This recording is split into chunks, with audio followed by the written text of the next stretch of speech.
and welcome back, everyone. Welcome back to another week, another edition here of the WardiTV Monday. WardiTV Monday number 76, your weekly dose of WardiTV action. I'm, of course, just VIP with you, joined by these amazing players and by the people in the chat as well. Welcome, one and all. Bienvenidos. I see Jonty in the chat. I see Salensvad as well. Psycons, bienvenidos this lovely morning, as we aren't often live with WardiTV Mondays at this time, but we have some catching up to do. Daylight savings is right around the corner, which means we'll be able to cover this event live once again. It's been quite some time. It's been quite some time since we've been live casting the WardiTV Monday, but we should be getting back on that in a couple of weeks' time. So we have some catching up to do with some otherwise missed events, and we're almost fully caught up. Again, we hit that when it came to covering like Homestory Cup and Rongi Cup and Luli Cup, that all did take priority. But now we can catch up on all the weeklies and catch up on all the live coverage as well. Let us go. For now, though, we're going to be jumping into our semifinals. Jumping into our quarterfinals, I meant to say. Quarterfinals match here between two Zerg players. We spoke about this last night, but ZVZs have been a rare sight. Great to see another ZVZ here in the WardiTV Monday. It's going to be best of 3 between Solar and Shin. Let's go. Let us go. As we're jumping into Ruby Rock for game 1.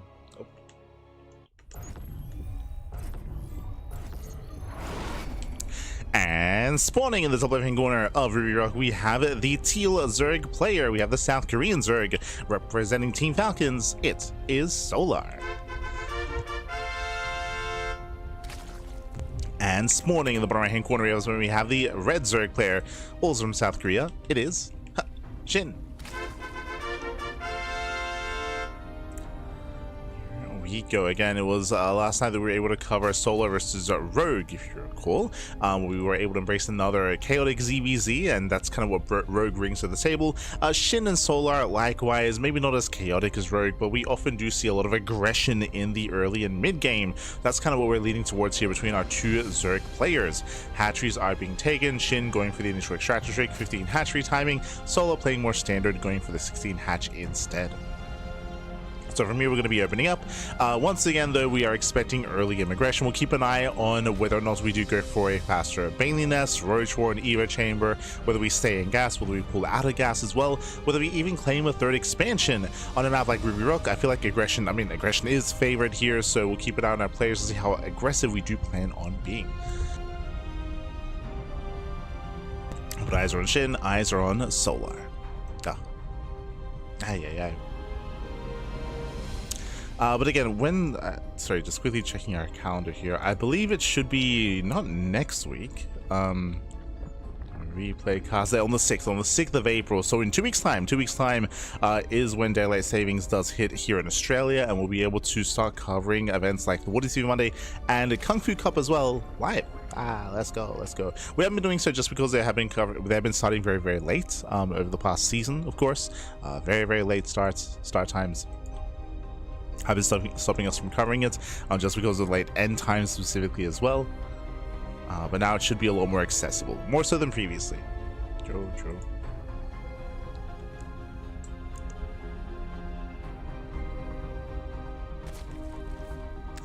As that should also influence the start times from some of our other events as well. Yeah, 8 PM start time for the podcast. It's gotta be good. We'll get there.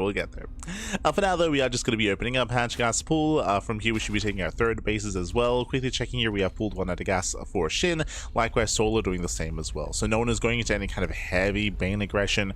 Here, we're pulling out, we're expanding, we're settling in towards our early to mid game. So far, so good.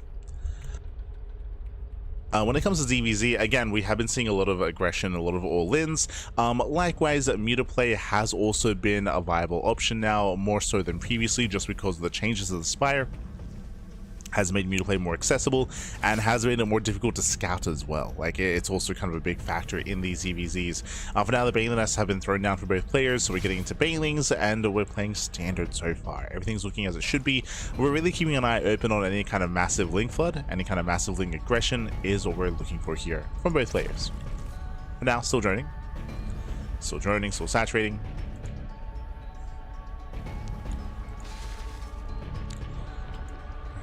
Saturating, building up. We have our first settlings on the way here for Shin. A-Lings are on the way.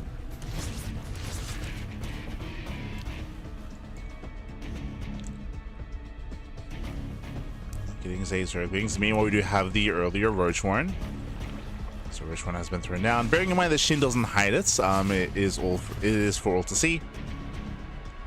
Shin does scout behind the mineral line. No hidden tech for Solar. Solar still droning up and going for a slightly later Roachwarn himself. But for the most part, we're both building up into the mid game. We're getting there. Building up into the mid game. Shin can apply some pressure.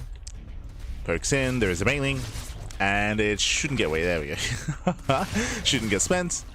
One drone goes down. Not a bad pickup here by Shin. Gets on worker. Once again, gets into the main base, gets a full scout, confirming that there is no hidden tech, there's no faster lair, no shenanigans going on. Oh, speaking of shenanigans, my apologies, I missed that. Early Eva Chamber out of Shin, early plus on Carapace. He's going for an all-in. It's going to be a Ling Roach all-in here by Shin. He's actually going for the Solar build. True. Solar, he did popularize this a couple of years ago. Basically, plus on Carapace does apply to, of course, both Lings and Roaches. It is a way to have that big power spike early on and try to commit then and there before we get into a longer game state. So hyper aggression out of Shin. Solar is playing standard, going into his own gases, into his own lair, into a later Eva Chamber, into Roach speed and plus one range. I mean, Solar, he has the better setup into a longer game, but the game isn't going to last that long. Here comes Shin. Shin is supply block. Ooh, brutal supply block there. We have 5 more Roaches on the way. We're going to have Ling reinforcements. Army gets spotted. He knows. Yeah, Solar, he doesn't know what's going on. And behind this, do we set up any spine crawlers? Do we evacuate the third base? So far, he does recognize, trying to get in position. Roach production is underway. Building up his Roaches. Remember, Shin cut workers at 44. These are basically fake drones. Fake drones here at the forward third, as we have transferred over from the natural. So under saturation at the natural base, making it look like he has more drones than he really does. So the drones are fake, baby. Yeah, Lings poke in. And thankfully, Solar, because he saw the Roaches earlier, he's not been droning. Solar, he cut workers at 54. He still has that economic lead, but he's been making nothing but Roaches. And Solar, he should be able to defend here. It's going to be close, though. Is going to be close. Plus one Carapace isn't done yet. Ooh, yeah, a bit of an answer timing out of Shin. He doesn't have plus one, not yet. Does get until the railings, does focus him down. But Solar, he has that defender's advantage. He has more Roaches, he defends. Yeah, Solar is holding. The longer this goes on, the worse it is for Shin. Morphing in a couple of Ravagers. Upgrade is now done. But is it too late? We even have a spine crawler. Even has a spine. Yeah, Paling goes up. Shin trying to force his way in, but again, there are just too many reinforcements. Spine crawler could push forward a little bit here. Ooh, as Solo does push in. Does get hit by the piles, but he has enough. Yeah, Solo, he has more than enough. As you mentioned, he did not over-drone. Cut workers when needed to. Did confirm the aggression. And Solar is fine. His army's low, but he has plenty of Roaches. Yeah, plenty of Roaches. Without the all-in failed, it also feel like the initial timing was a little bit off for Shin. Pushing in pre +1. Oh. The army does give chase, and Shin, he just doesn't really have much left. Down to 3 Ravagers. Did I say 3? Down to 2. Down to 1. Oh, good. Yeah, nice target firing at a Solar. It does catch every single Ravager. The entire army falls, and Shin plummets in supply. And behind this Shin, he had no follow-up here. He's now droning. He's now saturating. +1 range has now begun. We have the lair just now finishing up as well. Meanwhile, Solar, he does have Roach speed. Yeah, he's got Roach speed. He's already got +1. +2 is on the horizon. Solar is looking solid. From here, he could drone, but as we can see here, he's still just doubling down on Roach Ravager. Still doubling down. It's a very fine line to walk here. Solar has to make sure that his opponent doesn't, say, outproduce him economically. It does feel like Solar's just going for his own kind of like quote-unquote counter all-in. Does transfer workers over. Saturates his third. And just hyper-fixated on Roach Ravager, waiting for +2. Waiting for his upgrade. No reason not to.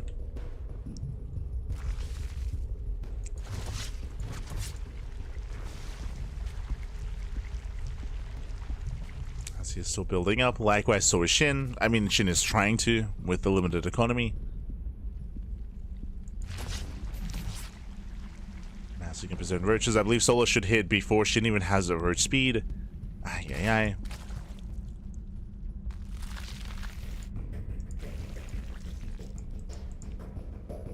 And Solo, he will soon pull the trigger. He's sending it. Alright, what do we have? 37 roaches. 37 to 30. So Solo, he has 7 more roaches. He has more ravagers as well. He is, of course, rallying. He's going to have the better upgrades. His +2 will finish up just in time. As he moves out, Shin moves in. But Solo, he does have reinforcements back at home. Yep, does have plenty to defend. Ooh, another Ling run by here at the natural though. Okay, Shin buying time. He's buying some time. But Solo, he still commits. He's still moving out. Oh. Has to respect the ramp. Yeah, no good engage there from Solar. Splitting up his army. Roaches, they try to move in. And so far, Shin is holding onto the ramp at least, but here on the left-hand side, can he hold on as well? So far, he does take the better fight. Okay. Yeah, these choke points are brutal. But Solo, he breaks through. So he does eventually break through. Pulls back on the right, breaks through on the left. Pushing further in, and remember, Solo's had the better economy this entire time. GG gets called, and Solar, he will claim game number 1. GG. Whew. GG, well played. Again, it did come down to the failed all-in out of Shin, winding it back. Remember, he did cut workers very early. Was that like 43? He cut workers very early on. He had fake drones at his third base, and he was going for a big +1 carapace timing, big +1 carapace all-in.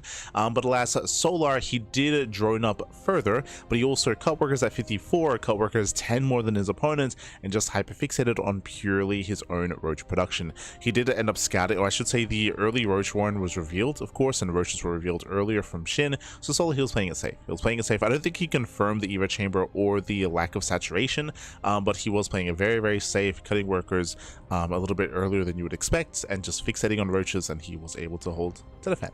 GG.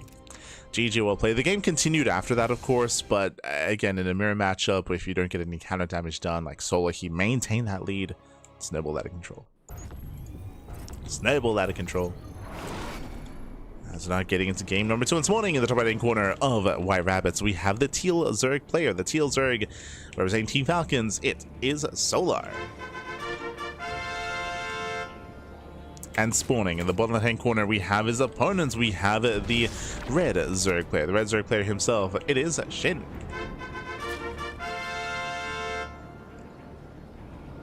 Okay. 103 streams in a row. Don't know how much I can keep this up though. You're crazy, Sloans, man. You're crazy. Well, thank you so much. Thank you so much for the support. Hope you've been enjoying all the content, and even if you can't keep it up, it's so good, man. It's so good. That's what the VODs are for. True. That's what the VODs are for. We appreciate the support.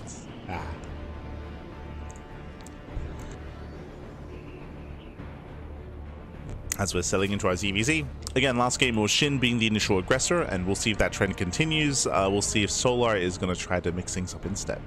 For now, we are loading into White Rabbit. White Rabbit is a larger map of the map pool. Because it's so large, there's a higher chance that we're going to be more economic focused, and then we get into towards the mid game into like 3-base saturation, into roaches, or even into mutas. Not saying that that's guaranteed, but there's just a higher chance of that happening. Let's go.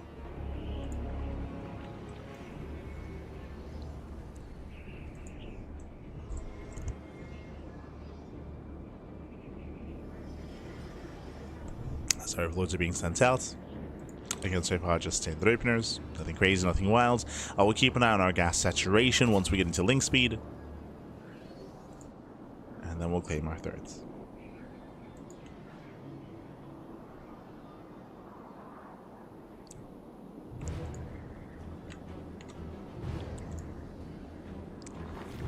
Here we go. So players are going to be joining. When it comes to White Rabbits, the other kind of big factor here is just how spread out the bases are, which is why Muta play can be quite useful. The 3rd, 4th, and 5th base are all very isolated from each other, and it does make it difficult to keep up with the unit rotations. I mean, it does favor the aggressing player, especially if you're able to get like a fast one over on your opponent. In ZVZ, it's more difficult just because overlords are so prevalent. So if there were to be like a split push or a counterattack, there's a very high chance to get scouted by overlords, and a higher chance that the defending player will be ready for it. I'm leaning more towards muted. I'm thinking. For now, we do pull 1 out of gas for Solar, and 1 out of gas for Shin, so everything's playing standard. So far, so good. 3rd base is being taken, and we should be going further by the nest as well. There's a nest for Solar. Should be seeing 1 for Shin.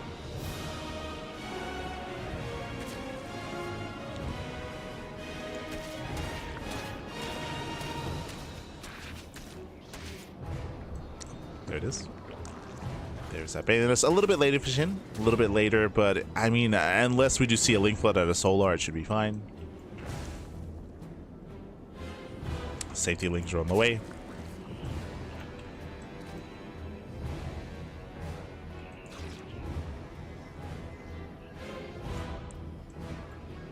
Hero players are saturating.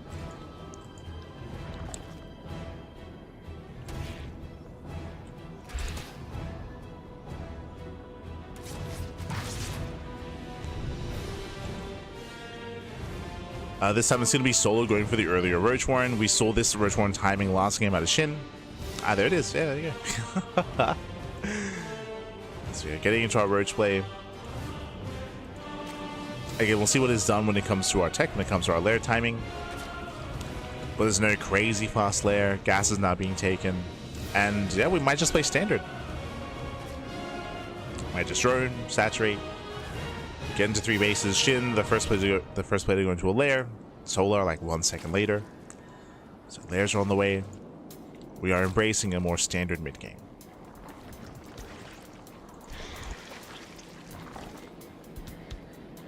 Here we go.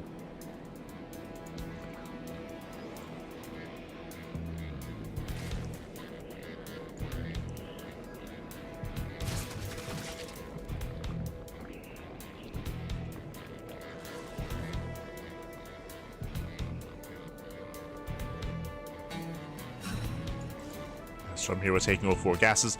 We do have all of our gases being taken from both players here. We have no big commitment into any +1 range yet, so I'm still putting the Muta play, the Spire play on the table, at least until we get our upgrades.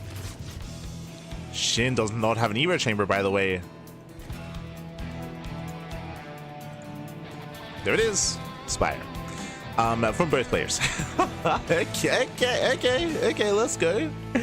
Solo and Shin, they throw down their Spires. We're getting into Mass and Muta, and we'll see if anyone scouts each other here. When it comes to Muta Wars, +1 fly. I mean, we do have a. There is an advantage and disadvantage. We're going into +1 flyer attack or +1 flyer carapace. Typically, if you're down in Mutas, carapace is more effective. If you're ahead in Mutas, then +1 the flyer attack can be more effective. But the Spire timings are locked in. They're basically lined up with each other. So carapace would be ideal. Assuming we're going Mass Muta.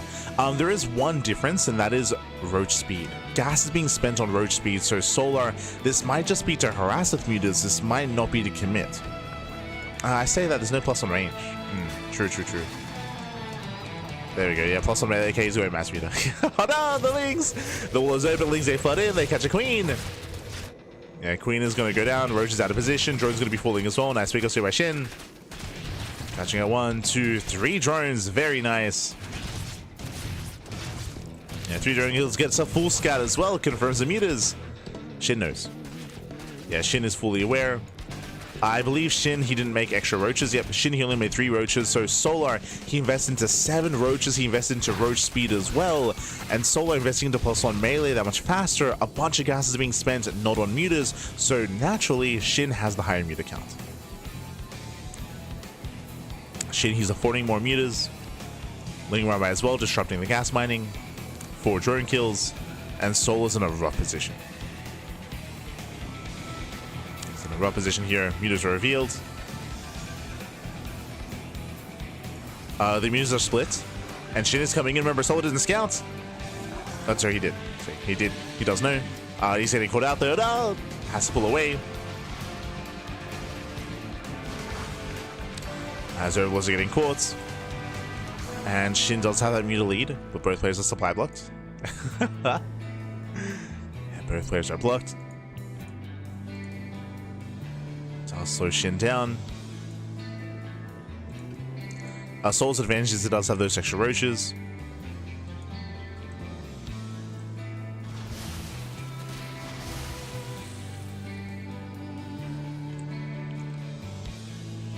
So he has to be careful.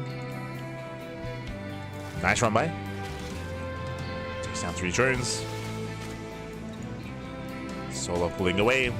Shin has extra gas mining here with the faster 4th base. Solo's 4th is delayed. So Solo, he should recognize that he should have less mutas. Solo knows.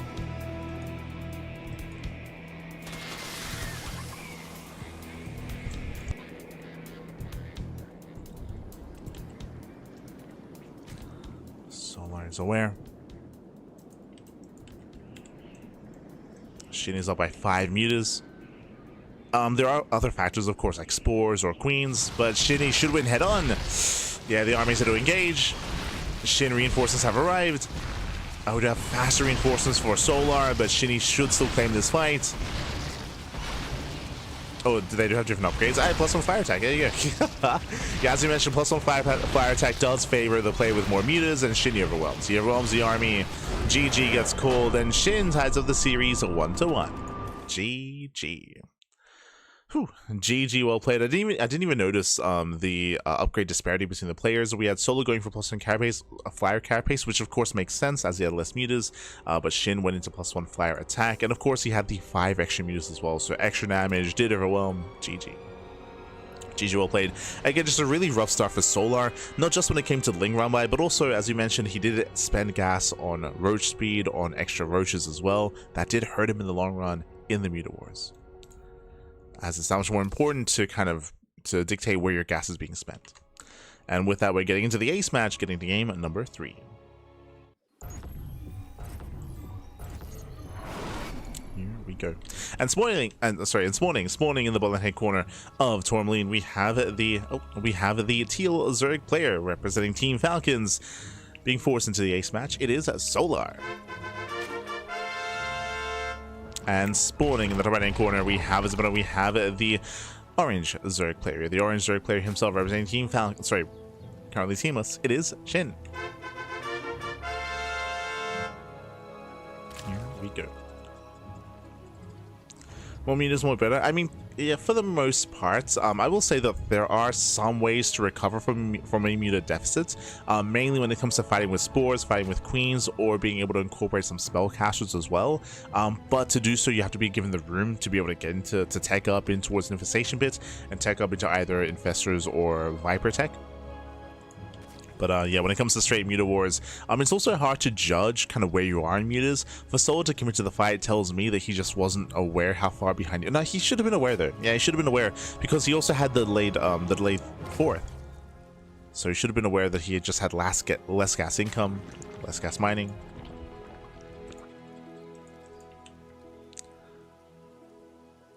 But he also had no spore at the 4th base either, so he had to fight. True, true.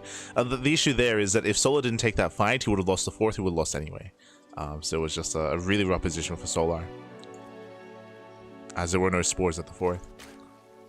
Or queens.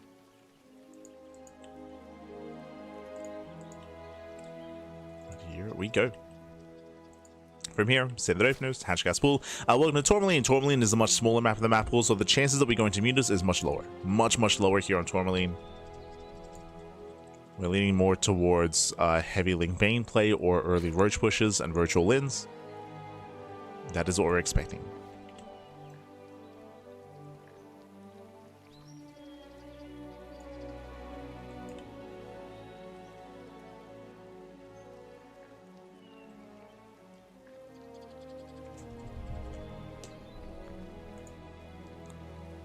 So players are opening up.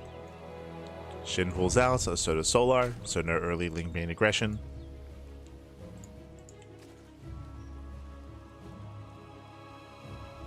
calming down.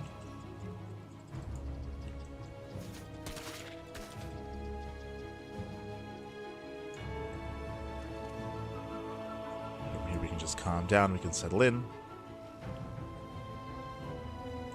Third bases are being claimed. We should soon be seeing our bathing nests as well.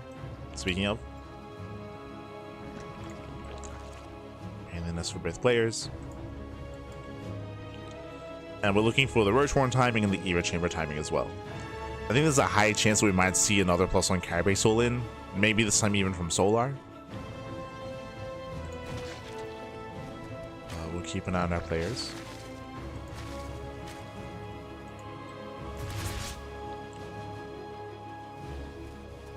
Oh, thank you so much.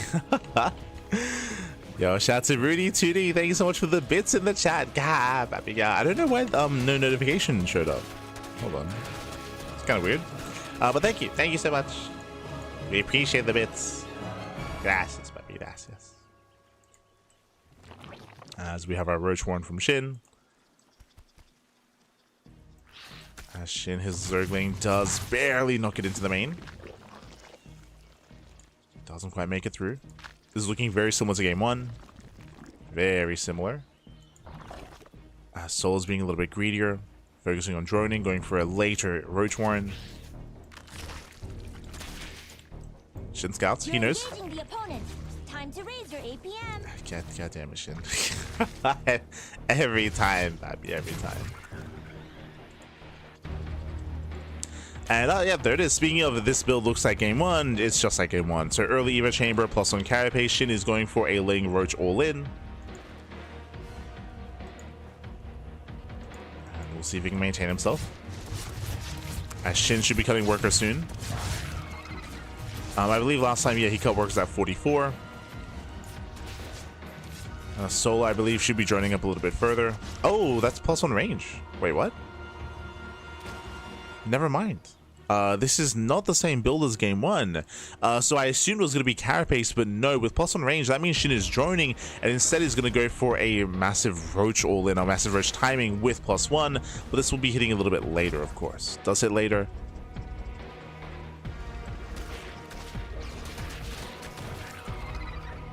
So from here, we're both droning up, both saturating.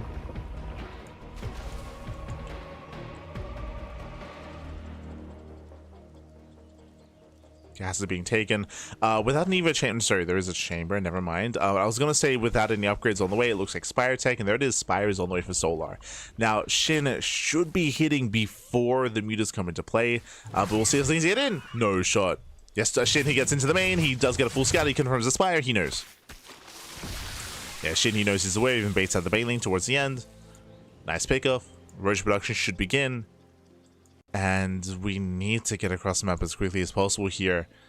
For now, waiting for the lair. Oh, never mind. Going for the Hydra Den. This tells us that Shin is not going to push out. Okay. It is difficult to play Hydra versus Muta. I mean, not impossible, but it's a very slow style, depending on how we approach this. There are two ways to approach this. Either you just turtle up, you get a 4th base, you throw down spores, Hydras, and you build up into lurkers, and you go into like Hydra Lurker Viper. There's the 4th. The other option you have is to go into a strong Hydra timing with your Hydra upgrades and with Roaches, right? You can push out with Roach Hydra instead of Lurker, and you go for an earlier push. But bailing speed is already on the way.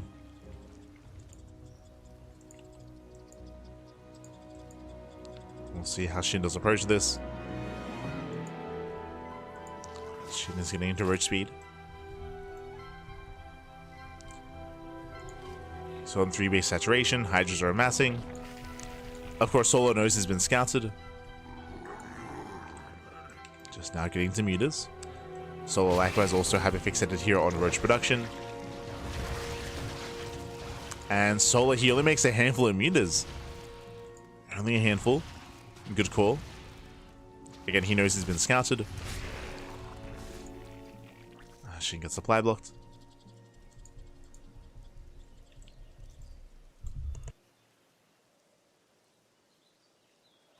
And the mutas at least do give Solar map control. There's only 3? Okay. Literally only 3 mutas. Okay. I mean, he did force a massive reaction, bearing in mind that Hydras are weaker when it comes to straight up engagements like this. Roach Ravager is typically superior than Roach Hydra. The reasoning for this is the micro potential of the Ravagers. They force micro out of your opponents. They're more efficient. They're cheaper as well. And we have 26 Banelings on the way. Oh my god. I mean, this is a way to just shut this down. Assuming Banelings connect.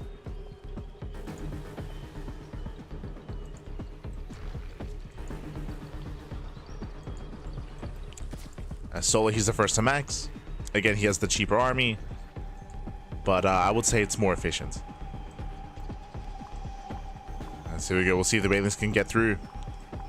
Solo, he commits. Banelings are coming. Banelings roll in. They want those Hydras. They bust on through. And Hydras, they force a split. Yeah, force a split away. So far, decent splits with the Roach Ravager just fights head on. And we're going into the expansion. Yeah, getting on top of the base. And from here, Solo just overwhelms. Yeah, he just overwhelms the army. Again, Ravagers once again forcing out micro, wasting DPS. And zoning away the Hydras, the Ravagers even as well. Shin, he's gonna be able to hold on. Ooh, gets a Queen Wild. No shot. And Shin does hold at the same time, though we do have the mutas coming into play, just barely. Catching out a couple of drones. 2 drones going down, 3 drones even, Gas Geyser as well. Sola, he's not done, he's not stopping. So we're just seeing more Roach Ravager.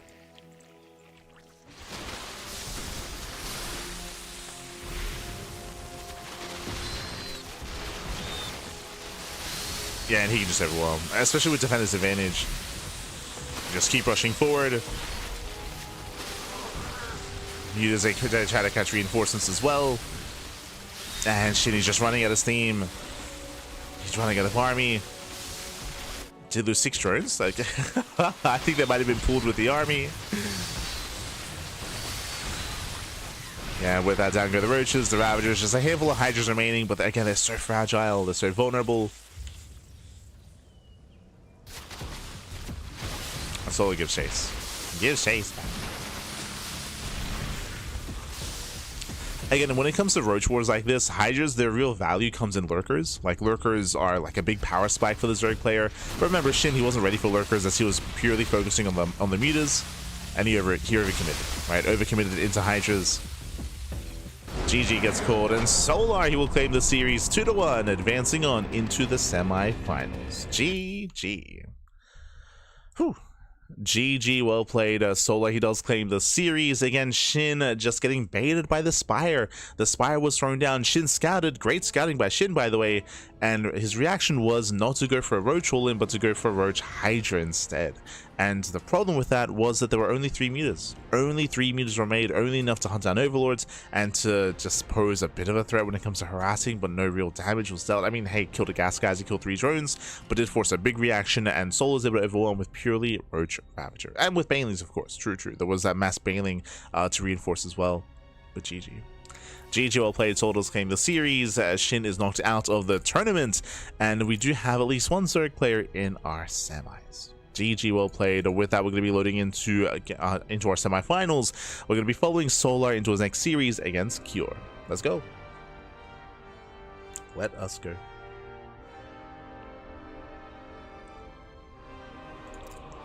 So we're getting to our next matchup. It is going to be a ZVT on the Old Republic.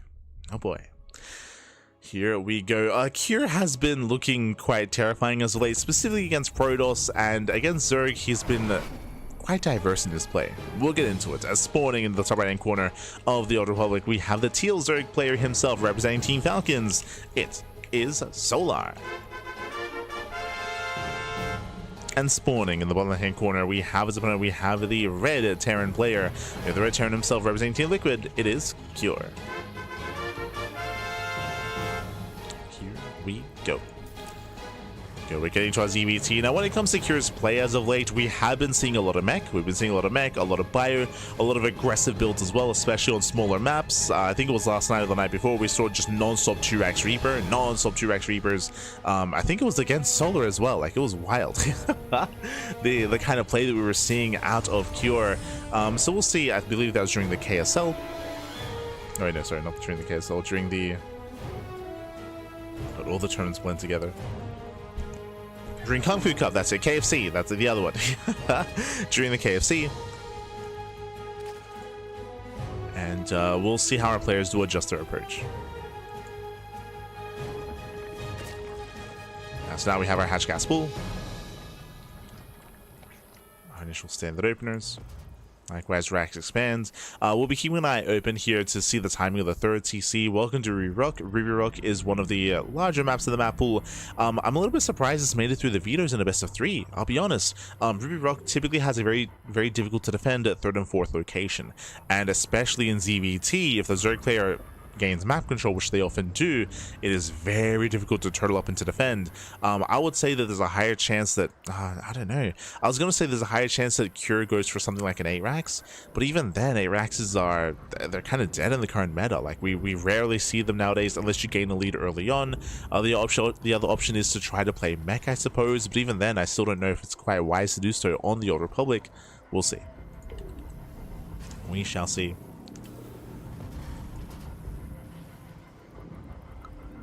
Typically, the best defense is a good offense, and it would behoove Cure to just be hyper aggressive in the mid game to force Solar back, to allow Cure to expand. But we're getting ahead of ourselves. For now, Reaper. Reaper does move out. Does get eyes on the timing of the third. And confirming nothing crazy is going on. Nothing crazy. Minimal gas income. Oh, calm down. Threatens a dive. And can at least get one Zerglings kill. No, not quite. Third CC on location. Okay. It's the Cure. A rare sight to see here, but some greed out of Cure. Going for that third CC. Beyond, is that you?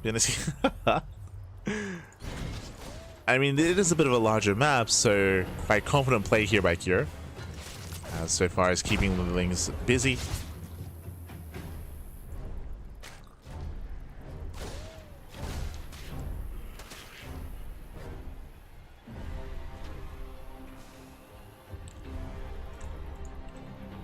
Reaper does pull out. Does bob and weave. And behind is just 3cc into his own 1-1-1. Attack up on the racks, most likely into an add-on swap into Banshee play just to be safe. Otherwise, we could keep it on. Okay, Viking first. You have my attention. No add-on swap, no Banshees, which means he does have access to faster stim. Viking can hunt down the Overlords, and going for a Viking opener also means that you can hide your further tech. I just mentioned that Cure recently has been enjoying mech, so this also, and I'm sure Sol is fully aware of that as well, so this also does kind of like put Cure's build kind of like in a shroud of ambiguity where, I mean, there could be another factory on the way, there could be an add-on swap, there could be a delayed add-on swap here into delayed Banshee play, true, but it's going to be Viking into Liberator. And the Overlord is going to be hunted down.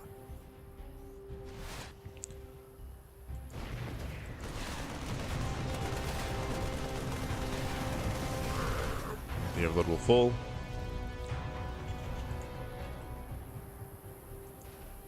We're still waiting for Stim to commence here.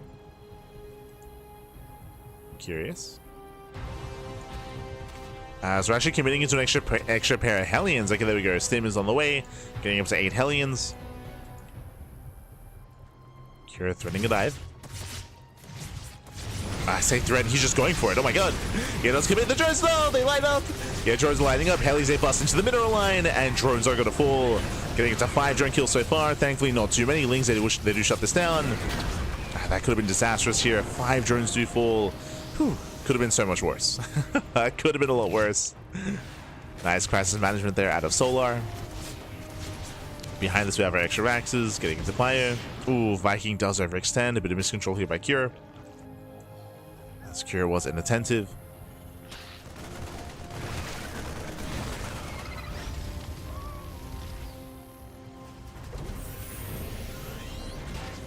Getting into that mid game. Oh, no Spore in the main. And no Spore, denies mining.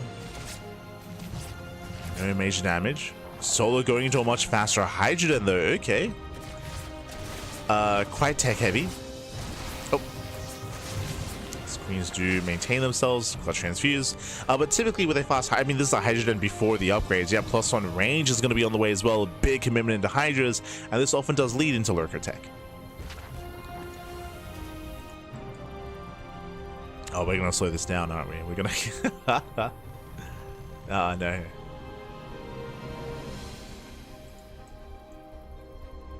We're going to slow this down.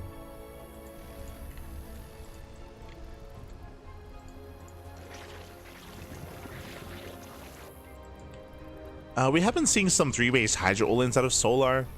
But I feel like typically we go for an earlier Hydrogen. I think I want to say it does hit with 1/1, like well, +1 range or +1 melee.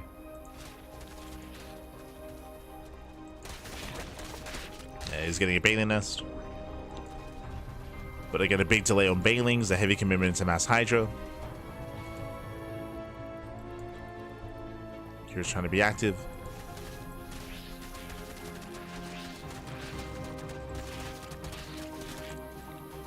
Solar setting up.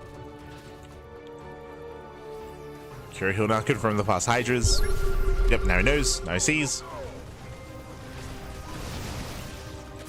And this means that Cure, okay, I was gonna say he could actually apply a little bit more pressure, but he does play it safe. He rotates.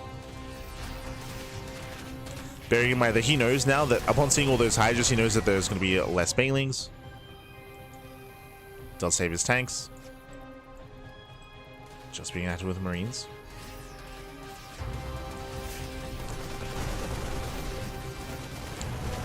And catching up 4 tumors. Respecting those Hydras. And building up his 4th. Yeah, just reinforcing with extra tanks. Keeping those rocks up. Now, ideally, you want to be keeping these Hellbats with the tanks themselves to protect them from a Hellion run-by, from a Hellion surround. Sorry, from a Link surround, I meant to say. But the rocks are still up. Does keep the Hellbats back. That's a lot of Hydras. That's a lot of Hydras, pappy. As Curious slowly gaining ground. Solo getting ready for the flank. Actually going for the counterattack, okay. He moves out across the map. Try to bait the Hydras within tank range. The Lings, they try to come in from behind. They hit the 4CC, not bad. I try to force a lift, and they will. It does force a lift. Delays the orbital. Solar, he's maxing out. Meanwhile, Curie's reinforcements are delayed. Once again, trying to bait the army in. Yeah, got some tank shots. Here come the reinforcements. Getting up to 4 tanks in position. That's a lot of tanks. Solo with the surround. And I'm sure Q notices. A missing Ling Bane. Speaking of Banelings, they hit the 3rd. Solo going for the 4th as well. That's a lot of tank shots going up there. Yeah, tank boys on the Hydras. Ling Bane does catch reinforcements. 2 tanks going down. Oh, massive connections. The Banelings.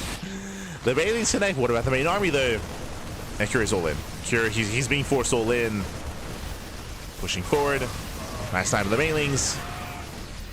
Kites back to his tanks. And Solo, he has no flanking army. Solo, he'll lose the expansion, but hey, he killed 37 SCVs across the map. These counterattacks have been brutal. Yeah, brutal run-bys. And killing the center expansion doesn't matter. It's not worth it. It's not yet. Cure, he rotates over. Another Baneling run-by. Oh, no, sorry, Ling run-by. Going for another counterattack, delaying the expansion. Keeping Cure busy. Curie turns back around. Ay, ay, ay.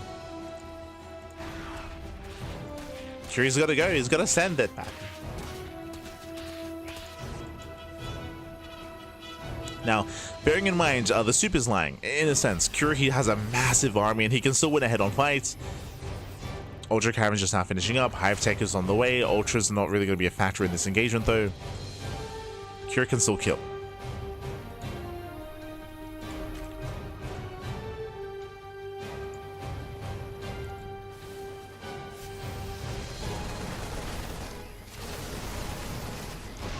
Oh, as Solar, his lings are out on the open, out on the right-hand side. They race back home. Nice position here out of Cure. He's ready for the flank. Yeah, lings, they collapse in. They get one tank. Nah, not even. The tank survives. There's a blinding cloud. But Curie's holding on to this position. And again, he's out trading. Oh, as Cure overextends. Does overextend, bleeds out a lot of Marines. Remember, he has to fight within range of his tanks. Oh no! Yes, some rough miscontrol.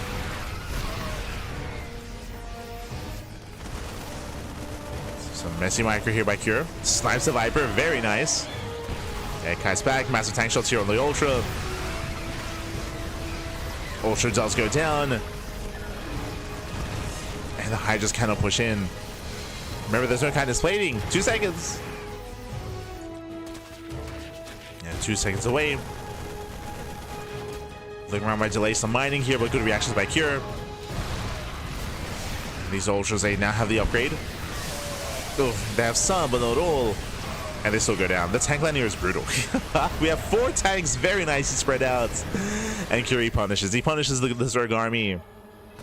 Kills every single Ultra. This expansion's under fire. Not enough Ling Bane. Cure's on it. Cure, he breaks the base. He breaks on through at the same time across the map. GG gets called. Cure takes down the 4th and the 5th. And Cure takes game number 1. Whew. GG. GG, well played. We had some very nice run bys and counterattacks out of Solar. I was very impressed. I thought that main push from Cure would just end the game and did break the expansion, but the run bys and counterattacks were insane, crippling Cure, forcing him all in. Meanwhile, we saw Solar taking some really rough fights. We did see the initial engagement where he pushed in pre-Kindness plating, where he lost 2 Ultras trying to push into the tank line. Likewise, once again, we saw him try to engage into the brutal siege line there of Cure, and Cure took some very, very nice fights. The army back, focusing down these Ultras. We saw the Solar did overextend, and again, maybe was a little bit too over eager to push in, especially pre-upgrades, right? Like the Hive was a little bit later, the Ultra upgrades were a little bit later, Adrenal as well was maybe a little bit over eager, and GG. GG, Curie does take a lead in the series, and we'll see if he can claim the series here and now. So we're loading into Winter Madness. We spoke about this at the beginning of that game, if you recall, how the best defense is a good offense on the Old Republic, and that's what we saw, right? Like Cure, he was hyper aggressive. Once we got into the mid game, he refused to back off. He was applying a lot of pressure, and he made sure that Solar had a hard time in counterattacking. When he did, he was doing a lot of damage because we left so little back at home to defend. But when it came to the main army and the main engagement, Solar just could not quite engage. He only had the 1 Viper. That's also another factor as well, where the Viper never really came into play. We saw 1 good blinding cloud, but there was no follow-up. He blinded clouded the tanks, and then he retreated, so he wasn't quite able to take full advantage of those Vipers, and it got sniped before it could really get another spell off. GG. GG, well played. But here we go, we're getting into game number 2, and spawning in the top left-hand corner of Winter Madness, we have the Teal Zerg player representing Team Falcons. Down in the series, it is Solar. And spawning in the bottom right hand corner, we have his opponents. We have the red Zerg player, the red Terran player, the South Green Terran. For Team Liquid, it is Cure. I wanted the Lankers back, yada. I mean, Lurkers would have been a good way to be defensive to slow the game down. Clearly, Solar wanted to collapse on the tanks and break out, which I don't think is a bad thing to do, but as we were emphasizing, the Viper usage left much to be desired and didn't really impact the fights as much as they otherwise could have. I'm sure that would have been a big factor, of course, if it was able to keep the Viper alive or even get a second Viper out. But potentially.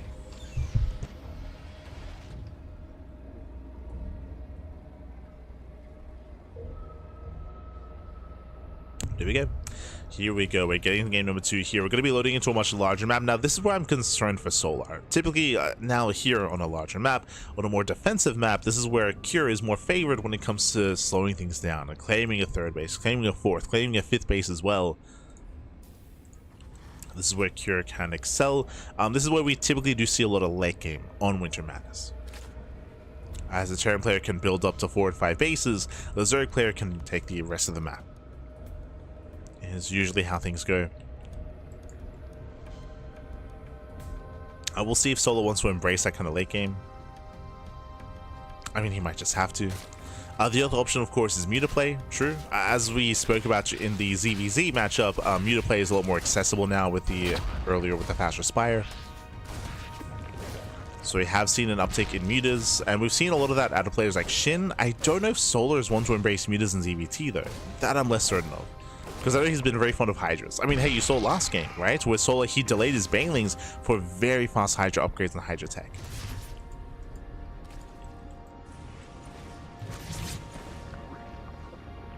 So we'll see.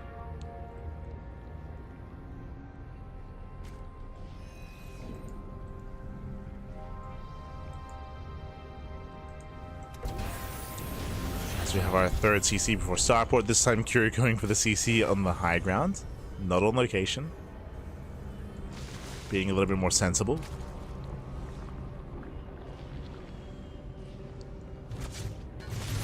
Our last game was a Viking opener into Liberator. This time I would imagine we're going to be seeing a Banshee play. But eyes are on Cure.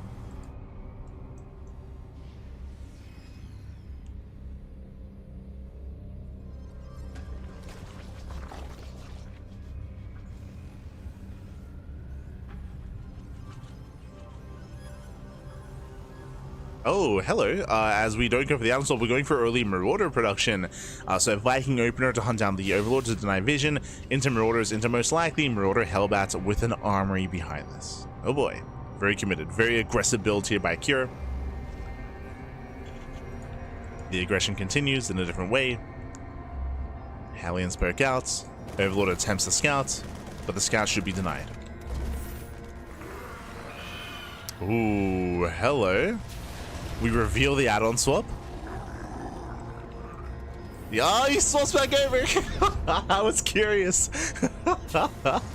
So Viking first into Marauders. He reveals an add-on swap to make it look like Banshees, and he swaps again, and it is going to be the Hellbat push. Let's go. Concussive shells on the way. Armory behind the main base mineral line, and nothing gets scouted. We're going for the Hellbats. We're going for the Marauders, and Solar has no idea. He's going to be wasting resources on spores. Spores are being thrown down as we speak. They will not help. Ay. And a higher chance might even delay Banelings here. Do we go double Evo Chamber again? Do we go Hydras again? It looks like we are. Lair's on the way. I don't see any chambers. Oh, sorry, I should say I don't see any tech, I meant to say. Yeah, he's going double Evo Chamber here, which means a delayed Baneliness, which means it's purely Link Queen defense. This might just end the game. This might just be game. Yeah, he sees. He knows. 24 Links in production, but I don't see Solar surviving this. How many Hellbats do we have? 12! 12 Hellbats, 3 Marauders. Curie's going for the kill. He's going for the dive. We do have a nice amount of Queens. But here we go. The Hellbats to push forward. Nice board positioning, zoning away the Medevac. And Medevac is zoned away. Lings, they cannot quite engage. Medevac does barely survive. Lings going for the Marauders. He's trying to. And Marauders, they kite back. Nice defense here. Surrounds the Hellbats. And Solar holds. Whew. Solar, he does hold on. Very clutch defense. Again, he was able to scout in the center of the map. I love the way he made use of his Lings, holding the back until he could surround those Marauders. And with that, Solar does hold on behind this. Remember, Curie does have a 3rd CC. Remember, this was not an all-in. This was a macro Hellbat push.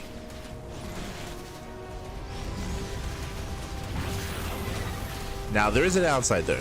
Because of the initial build, this does also mean that some Medevac production is more delayed. Stim is going to be delayed as well.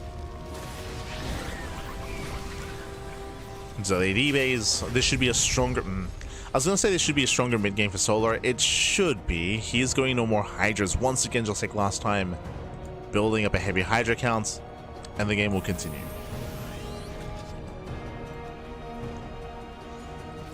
We'll see if he goes for a Hydra all-in or a Hydra timing attack. I would hope so. Like, just because Cure, he's had a shaky mid-game because of the commitment to the Hellbats where he did not get into a mineral line, did not reset the Queen count. It does mean that there should be a stronger window here for Solar, and we'll see if he can make use of it. We shall see. As Cure, he's being active. Solar joining up to 70.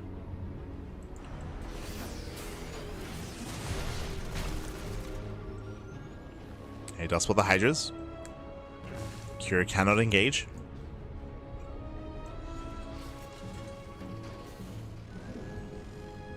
And it looks like Solar, he should be moving out soon. Just waiting for his upgrades. Waiting for 1-1.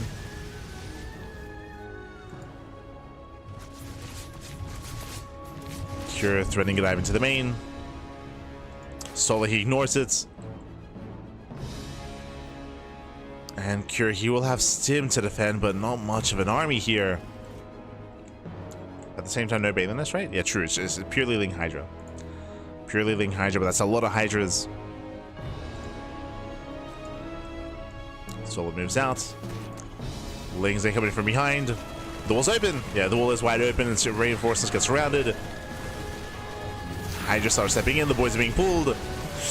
Oh, and Cure, he should be overwhelmed here. He does get on top of the Hydras though. Okay. He tries to get, no, not even. He tries to get on top. Solar does punish, 24 SCV kills, and Solar is just going for the kill, going for the throat. Thankfully, Solar did not rest on his laurels. Thankfully, did not drone up. Again, once he had the lead, he just went for a very strong +1 timing here with the Ling Hydra. And we're going to the ace match. Whew. We're going to the ace match, and again, it was a really fancy build out of Cure. Like, I loved what he did. Faking Banshee play, hiding the add-on swap, going back over. It was a lot of fun, but GG. GG gets called. Solar, he does defend, he does survive, he does tie up the series. Let's go. Let us go. We're going all the way to the ace match here, and we'll see how this story ends. It could still go either way. We're going to be loading into White Rabbit. And again, it was a really fancy build out of Cure, hiding it so well. Solar had no idea what was going on, by the way. He had no idea until he saw the Hellions and the Marauders in the center of the map. That did give him some precious seconds to make a wave of Zerglings. He made 24 Lings as a response. Likewise, the Queens were able to hold the line. Really nice positioning with the Spore as well to zone away the medevac. It was a very nice last-second defense there by Cure. Sorry, by Solar. GG. GG, well played. As we are now getting into game number 3, getting into the ace match here and spawning in the right-hand corner of White Rabbits. We have the Teal Zerg player, we have the South Korean Zerg for Team Falcons. It is Solar. Tying up the series. And in the bottom left-hand corner, we have the Red Terran player from South Korea, representing Team Liquid. It is Cure. Let's go. Let us go.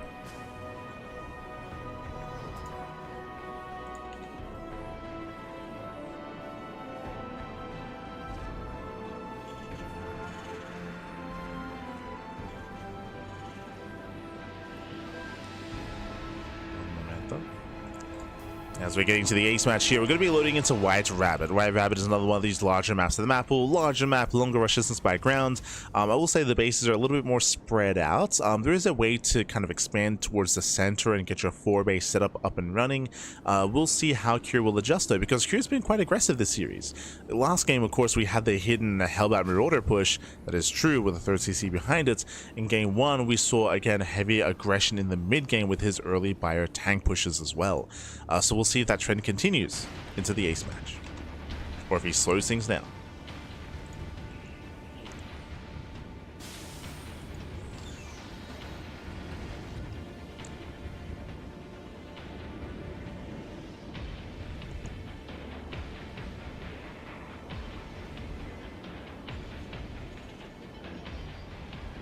Yeah. We shall see.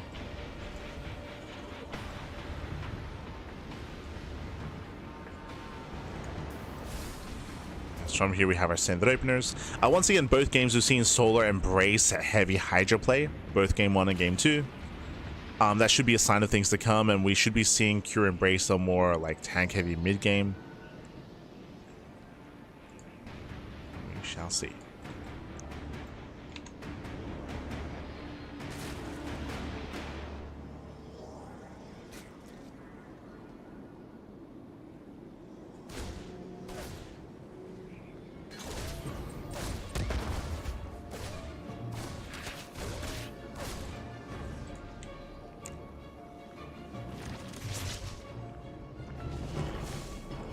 Cure pokes in.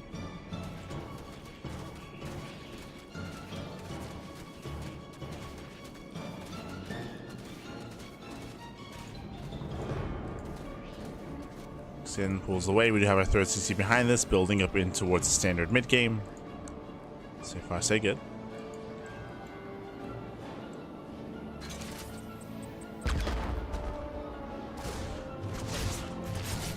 Oh, delays the third. Yeah, I'm getting deja vu. Remember last night when Kira was just on top of that third, fourth, and fifth base time and time again, but this time again we're slowing things down. Oh, hello, as Solo goes for a very fast Evo chamber.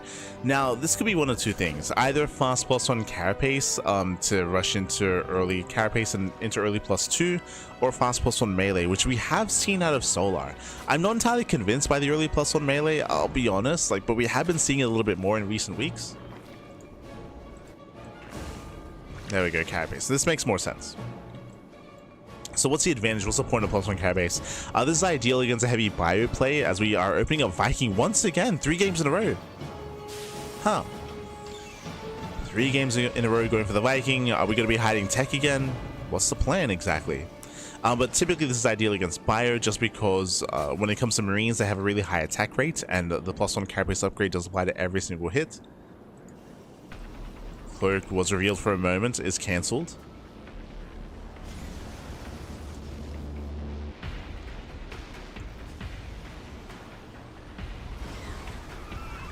Hellion pokes in. Sorry, the Ling pokes in. Gets a scout off. Overlord moves in as well. Viking not quite in position. And Solar, he will get a scout of the main. He does confirm Cloak, but I believe that should be cancelled. Reveals all the Raxes, reveals the bio.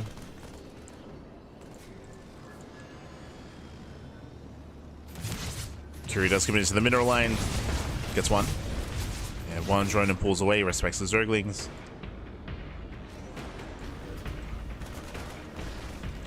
Overlord goes down, and we'll see if Cure cancels.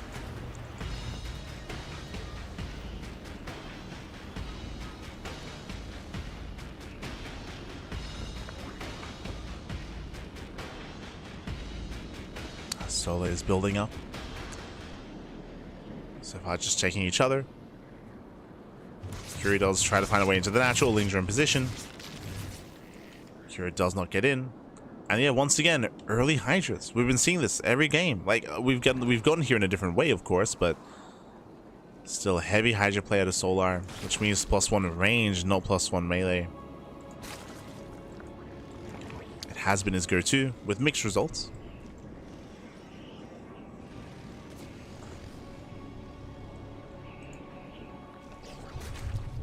Again, going into Hydras is a little bit more larva efficient. True. It does mean you can get away with like a later 4th base and a later like macro hatchery. Injects aren't as important as with Ling Bane specifically.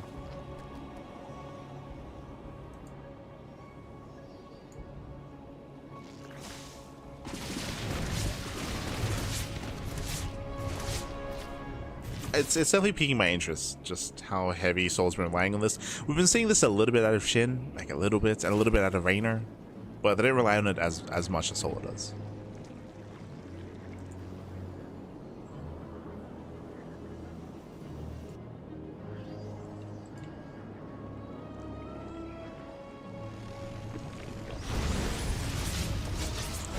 I think there is some added versatility here just because of the all-ins that become available. Speaking of, Sola's making 20 links behind this. He might just hit with 1-1. Again, with the early +1 carapace, that means he has really fast 1-1 upgrades kicking in. Sola, he's cutting workers. Yeah, 5 overlords on the way.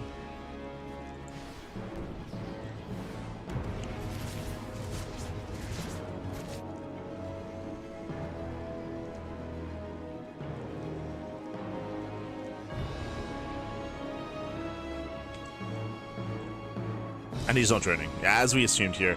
4th base just for Larva is going for the 3 base all-in. Now, I did really like this last game because it was a reaction to the failed Hellbat aggression. Here it's not a reaction, it's just a straight up build choice here from Sola. He's moving out. He's moving out across the map. Tank's already setting up for a cure. Does spot the army. Cure's aware. Ooh, Ling's getting shut down. Yeah, Ling's are caught out. Hydras are exposed. And the Hydras still step in. Can he get the tank? He can. Yeah, tank goes down. Nice pickoff. He's gonna keep going. I'll pick up there by Cure. Saves the tank, gets over the high ground. Very nice. Yeah, the tank does set up. Lings, they do flood into the mineral line. They head into the 3rd. They at least try to. Ooh, no high ground vision though. Just free damage. Yeah, free damage out of these tanks, and Soul is being forced back. Yeah, he's being zoned away. Baliness here has been thrown down. That tells us the Solar believes that he cannot kill. He tries to rotate. Does catch one of the factories at least. But Marines, they can just stim in. Yeah, they can stim and they can win. They can just overwhelm the Hydras. Ay, ay, ay. Yeah, a couple of boys are being pulled to tank. 13 SCV kills, but these are expensive losses for Sola. And Sola is going to lose everything. No, get out of here. Yeah, some rough trades out of Solar. Losing Houndy, losing 30 Hydras.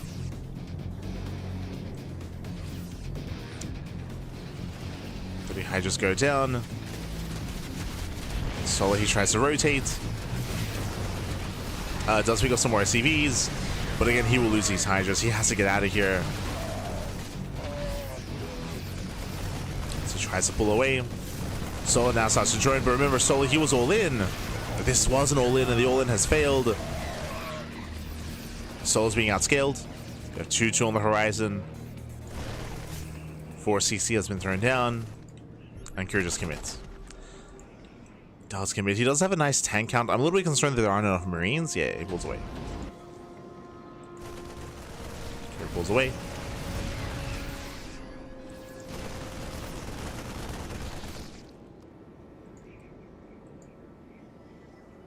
Does consolidate his army. Once again, there are some nice tank positions here on the high ground.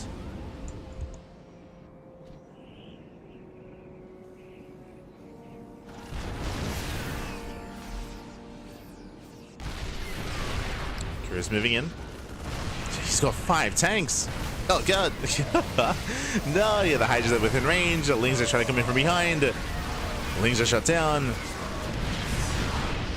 And GG gets caught. GG gets caught. Solar is broken. The all-in did fail, and Cure will claim the series 2-1, advancing on to the grand finals. GG.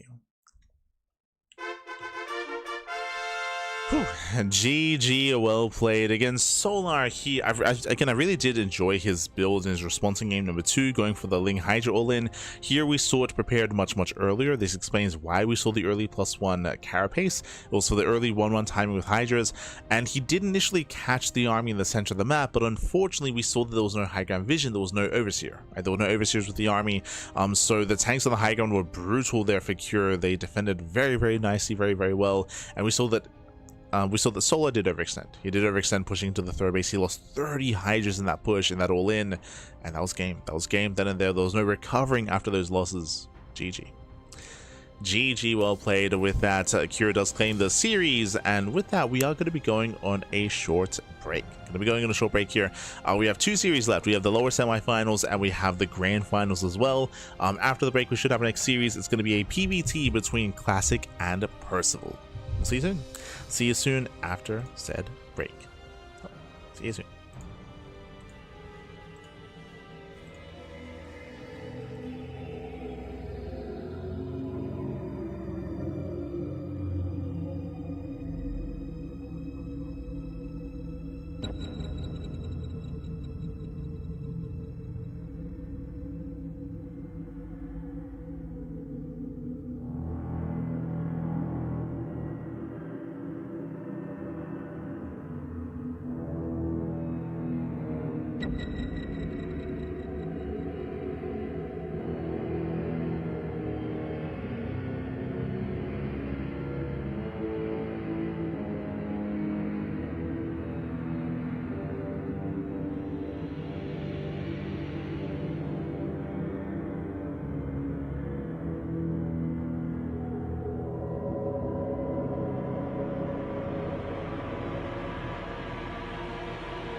welcome back, everyone. Welcome back to the semifinals here of the WardiTV Monday number 76. We are back. We have returned here with our final semifinals, if that makes sense. We just wrapped up with Solo versus Cure. Cure did take down Solo 2-1, and Cure is waiting in the grand finals for the winner of the series. We're waiting for the winner of Classic and Percival. We have another PvT. Let us jump on in. Game 1 is going to be on the Old Republic, and this is going to be a bit of a rematch. Again, Percival, he has been improving so much over the past year, almost year and a half at this point of play. It's been very impressive. It's been very motivating to see Percival just rise through the ranks as quickly as he has, to the point where he's able to take it to players like Classic on a more regular basis. Now, I still would say that Classic is favored, of course, but we have been seeing Percival take maps and take series on a much more on a less irregular basis than he did previously, on a much more regular basis, if you will. Still not favored, but it's been impressive to see him take it to these top players more and more often. To even make it to the semis here is a big feat. But here we go, spawning in the bottom hand corner of the Old Republic, we have the blue Protoss player. We have the South Korean Protoss for Virtus Pro. It is a Classic. And spawning in the top right hand corner, we have his opponents. We have the red Terran player. The red Terran player himself, we have the South Korean Terran. It is Percival.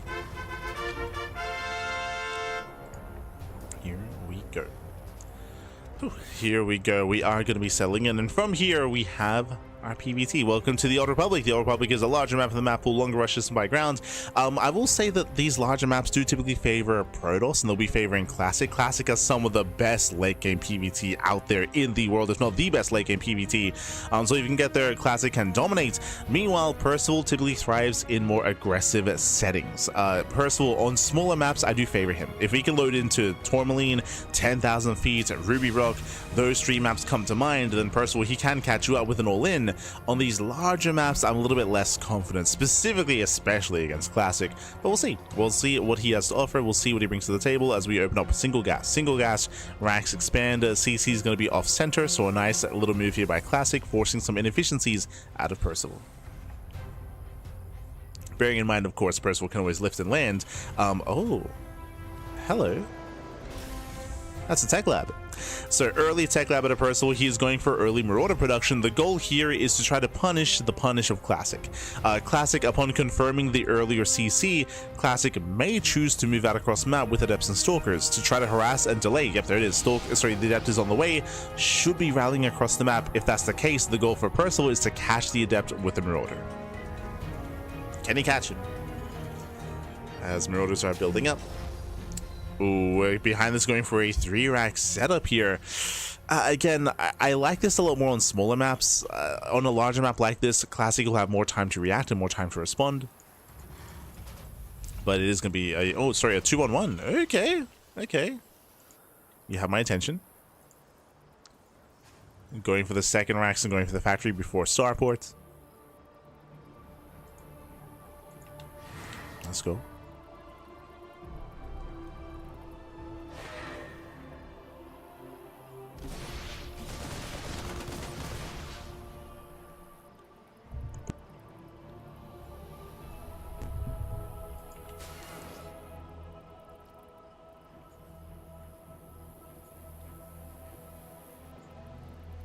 From here, Percival does move in. Again, he's been revealed, so Classic pulls away in time. Does pull away, doesn't get caught up by the Marauders, and should be able to defend back at home. Yeah, he's got his Adept, Stalker, Sentry. Again, the hope for Percival was to catch the units. He failed to do so. And Percival is going to be careful. So here he pulls away. Behind this, going for his own mine drop follow-up, but I'm most curious about the early stim timing. Again, remember, fast second racks, fast bio production here. Oh, actually going for the add-on swap into reactor to Widow Mines. Interesting.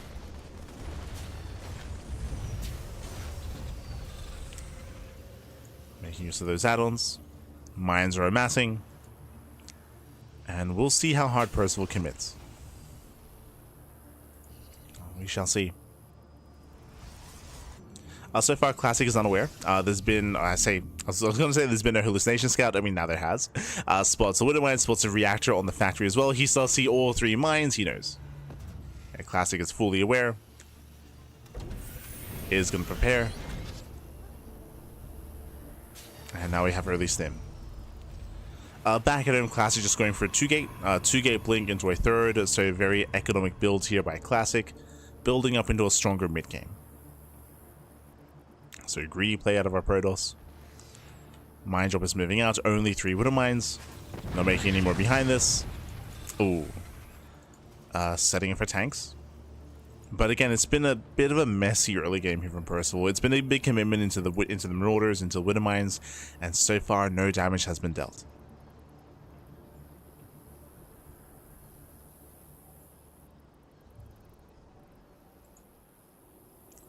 As the medevac moves in, you have 3 Stalkers in position.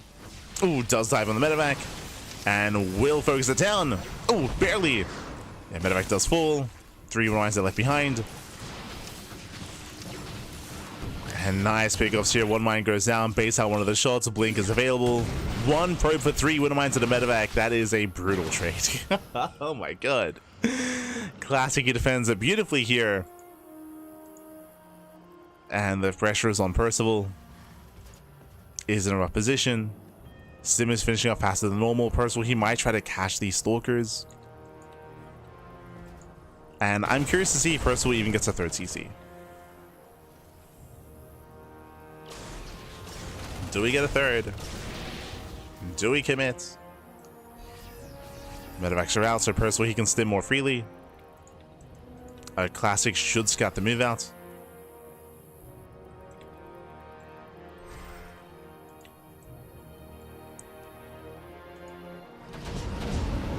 Percival, he commits. Jumping towards the natural.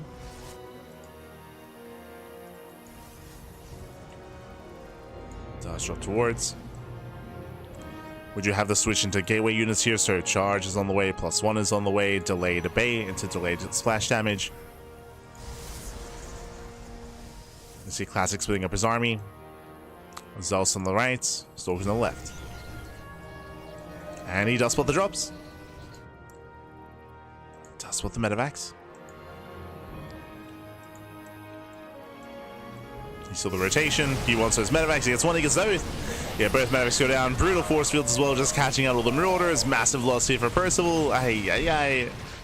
He just lost half his army. Half his army went down. He has to get the hell out of here. It's the pull away. Classic gets away with the 4th base, and Classic is just getting further ahead. And as you mentioned, especially on these larger maps, it's just much more difficult for the Terran player to get across the map to punish. It's so much more difficult.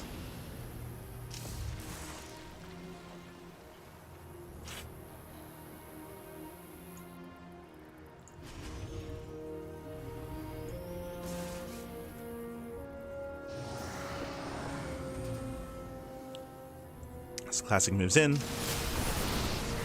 Ooh, I don't see him really breaking this yet. He's still lacking reinforcements. Oh, never mind. He does catch the Marauders once again. Does force a pickup. Classic trades well. Locking him in. Locking him in even.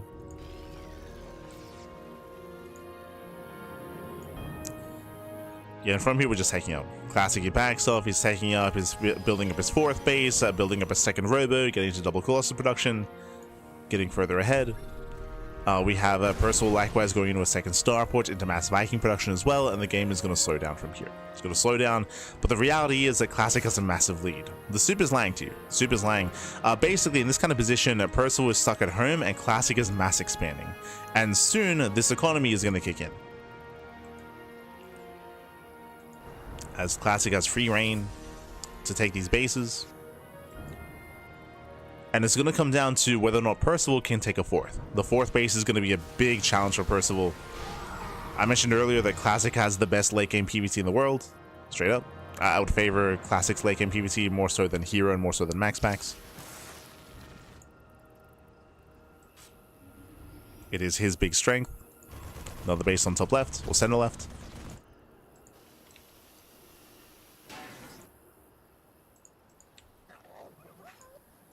And now we're just perfecting our army. From here, technically, Classic can try to set up towards Sky Toss, but I mean, there's no need to. Like, he can just focus on his ground army, building up his disruptors,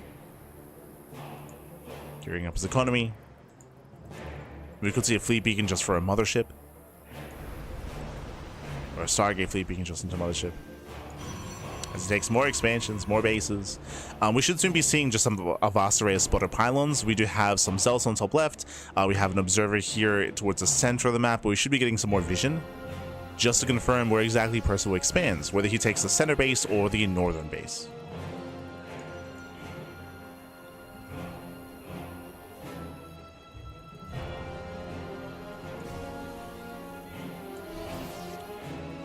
Observer does split the move outs. Classic sees all.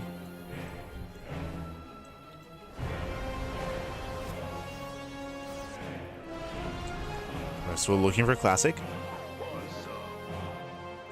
We'll find him.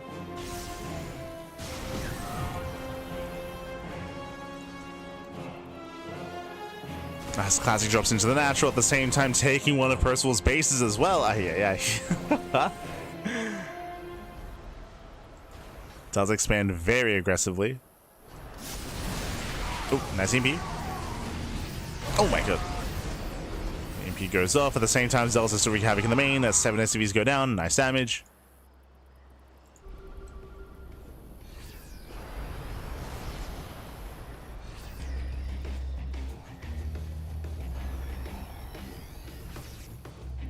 This is going to be the moment for Percival. Can he maintain the center fourth base? Classic moving in. Shoals and Novas. EMP lands. Nice mine shot. Nova goes off. Oh, doesn't connect. Yeah, nice target firing. One Nova does connect with a couple of Marauders, but overall, better trade for Percival. Did snipe 3. 2 Disruptors. Did snipe 2 Disruptors, but last still is struggling. Classic is remaxed. And Classic will soon have 3-3. Another drop into the natural. Classic heading towards that third. First, where he reacts, he responds. Nova's going off. A bit of friendly fire, zoning back the army. Yeah, a little bit messy here. Vikings, they take over the skies. At the same time, the prism was shut down. Nice defense here by Percival.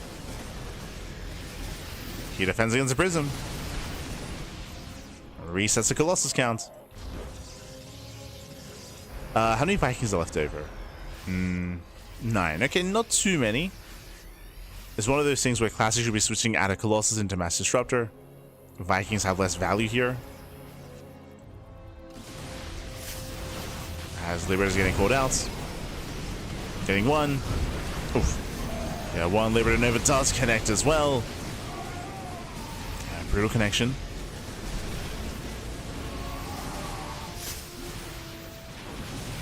Classic for now just distracting, catching up more Marauders, getting ready for a run by.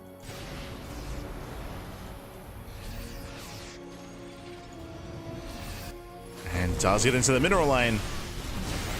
He gets in, catches a ghost. Takes down one of the ghosts, takes down Liberator as well. Ooh, Panic Nova's here by Classic. Yeah, Nova's a lackluster, but the Zealots are not. They do get into the mineral line. 13 SCV kills. Crippling Percival. And remember, Classic, he has every other base on the map. Like, he can afford these trades.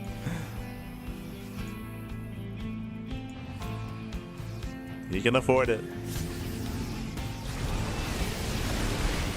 And Nova's going off. They connect. Vikings forced to land. Another Stellar Runway, now building up to 19 SCV kills.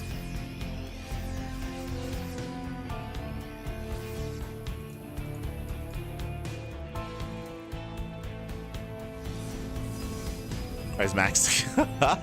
he can't afford a warp in. He's maxed out. Stay Classic. This Classic, he just collapses in. He can just win this head on. And Novas are connecting. Army gets zoned away. Classic makes his way into the third. And Percival cannot keep up. Not against this kind of army. Not like this. Not anymore. Not against this economy even, I should say. And it all came down to the mid game. It came down to Percival losing momentum early on. Losing map control, massive Nova connects.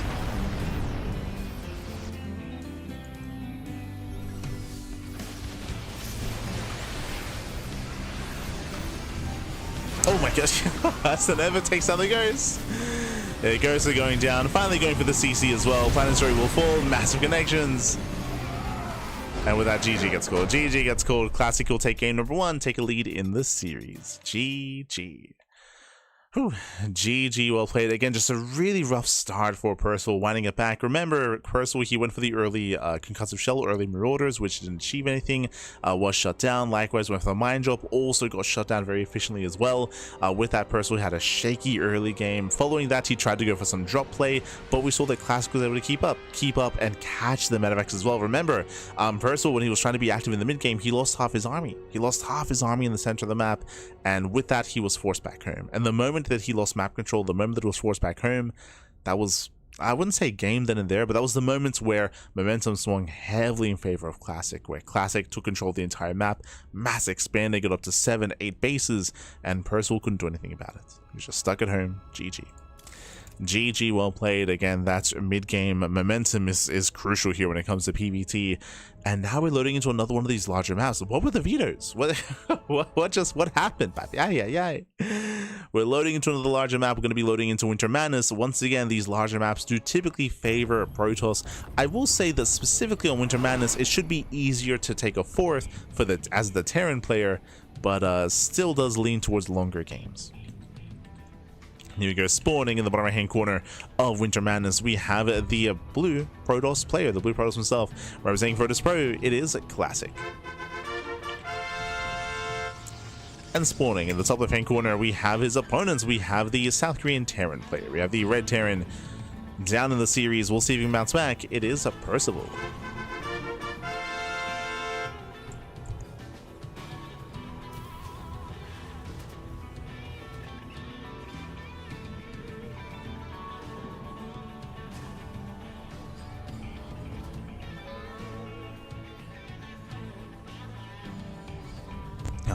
Here we go. So getting into game 2. Now, once again, as you mentioned, Winter Madness is one of the larger maps in the map pool, but has more defendable bases. So if Percival were one to try to get into a longer and later game, getting your 4th base up and running should be easier on Winter Madness. True. It should be easier for the Terran to claim their 4th base and to build up in towards the late game into a maxed out army. At the same time, though, as I mentioned, I don't think that's where Percival's strengths lie. Like, for me, Percival, he's a very aggressive Terran player. He thrives in the mid game. That's where he can really pop off. But again, these maps that we're loading into isn't really conducive to that. As Percival does go for the eBay block, we'll delay the expansion, and we'll force a reaction out of Classic. Ideally, Percival did want to force the unnatural natural. He wanted to force the low ground CC, oh sorry, the low ground Nexus. But was scattered, was denied. So Classic from here can build up. And we'll see what build Percival goes for. For now, just going for the faster CC, a stronger economy. The mid game was what I'm most curious by here, whether Percival goes for a 2-base all-in or not. I would say that 2-base all-ins are weaker on this map, but I mean, if they go unscattered, they can still catch a player off guard. Especially for players overconfident and overly greedy. True.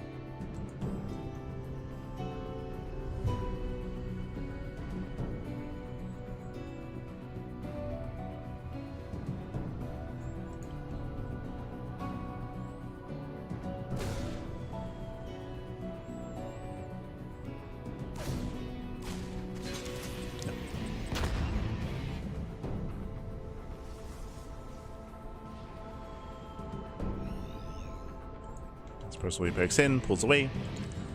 Behind this building up, going to Reacted Marine. No add-on swap this time, okay. So no Reacted Widowmine. Not yet. Classic back at him, going for his tech of choice, going for a Twilight Council opener. It's not unheard of to see Classic go for like a Stargate opener or a Robo opener. But here so far playing standard, getting into Blink. He's got 2 gates so far. He's ahead in the series. We might see him play safe and go for a 3rd gateway, or just claim a 3rd expansion.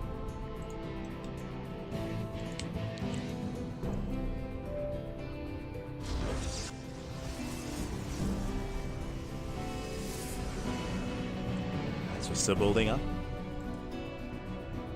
Classic setting up his spotter pylons. Classic is yet to scatter across the map, so he sees nothing. This will give him some seconds to react to, say, like Banshees or drop play. And we can see it is going to be Cloak Banshee. Hallucination pokes in. Confirms Reacted Marine, and confirms the Tech Lab does spot Cloak. Yeah, big scout here for Classic. He does confirm the Banshees. Is fully aware. Robo gets thrown out instantly. So it was 2-gate blink into a third into a delayed Robo. But I believe the Observer should be out in time, at least against Cloak.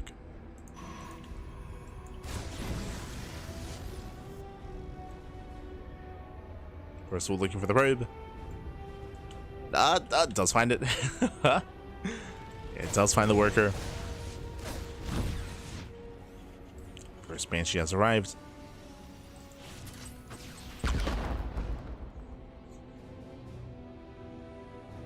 And again, the Robo will finish in a couple of seconds.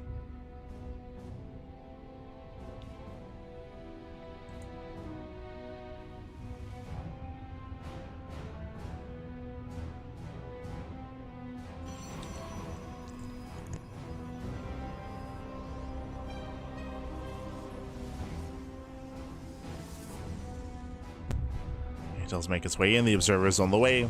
It looks like Cloak, there's going to be like a very small window in time here where Cloak is available. Nah, this is the Observer. Never mind.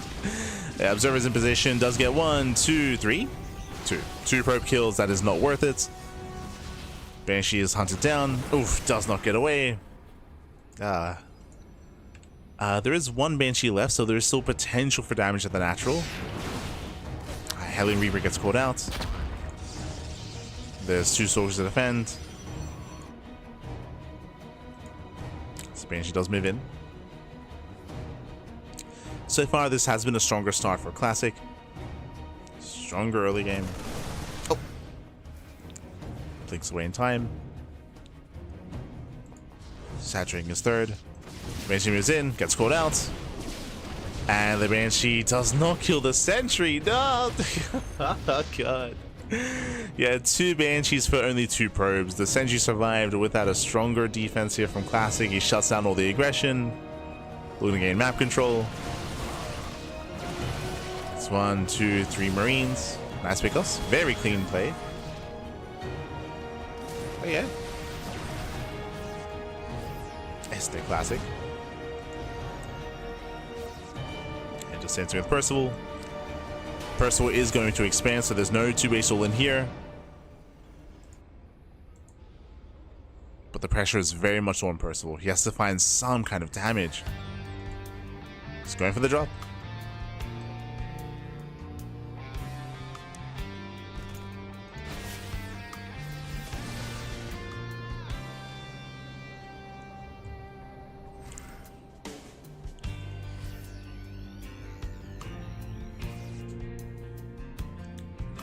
Does hit the drop, not bad. Yeah, 4 or 5 probe kills. Very nice damage here by Percival. Main army moves in, trying to catch out the Stalkers. As Classic does blink away. Going straight into the main, actually. Okay. So far, so good. And this does make up for it. Again, the Banshees were awful, but here we get 8 probes. 9, 10, 11, 12, 13. You know, we just keep going. There we go, getting up to 15 probe kills. Very nice drop here by Percival. Gets an entire mineral line. Okay, Percival, we're back in this. it was a rough start. It was a very, very rough start when it came to the Hellions, the Hellions, the Reapers, the Banshees as well. It was a very shaky opener out of Percival.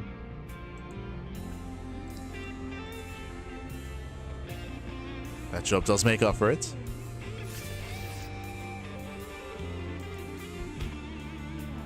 Percival is rallying across the map.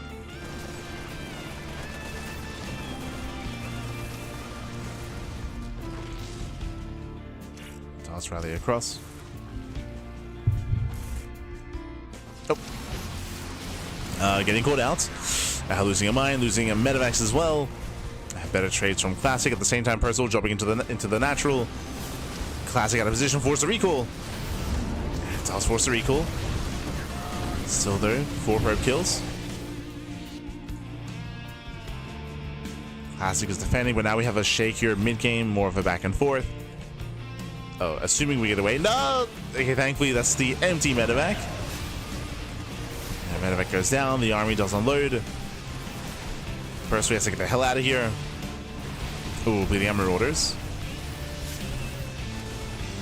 Bleeding out a Marauder. That does hold on to the ramp.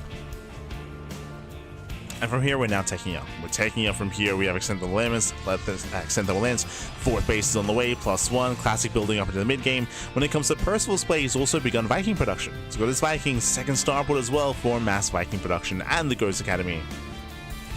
So we're getting into the mid game.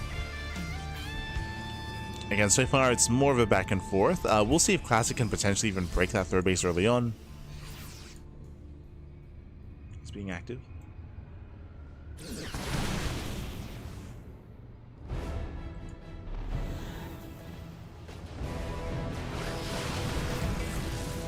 Stalker goes down, late blink at a Classic. Vikings are revealed. Okay, that's already what, 5? 4. It's already 4 Vikings. Classic has to get the hell out of there. And we even have a faster forward CC. Okay. That's the Percival. Again, a much stronger mid-game compared to last game. So far, so good.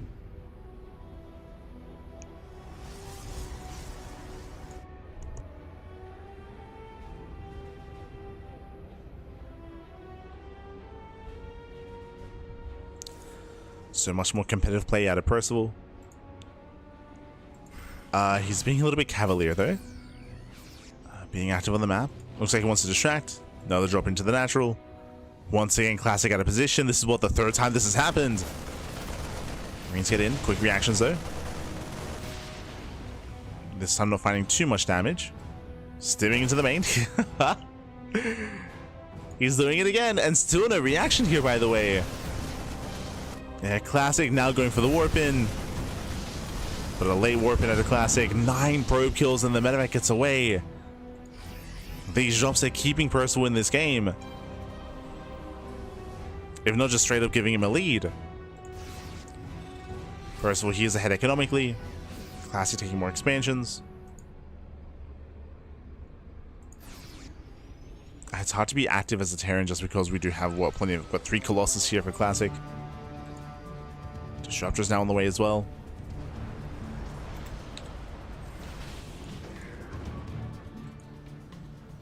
But we have seen a really nice drop play out of Percival. Speaking of drops, Classic also getting ready. Percival going for the low ground expansion.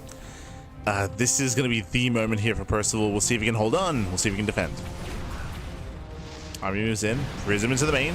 Yeah, turrets are in position, but the Prism does get in. Nice EMP. And nice EMPs. Vikings, they take down 1 Colossus. They get 1, they get 2. Oof. Very nice snipes.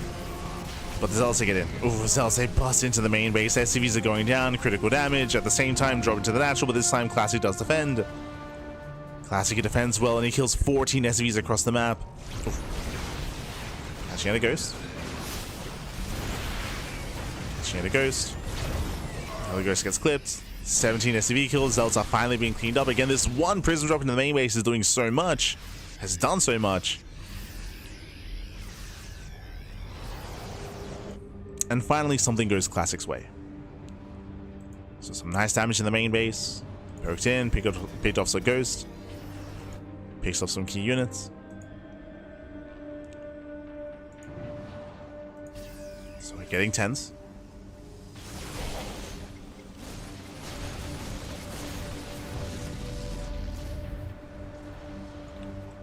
Classic sharking around. There it goes off. Oof, doesn't quite connect. That was close.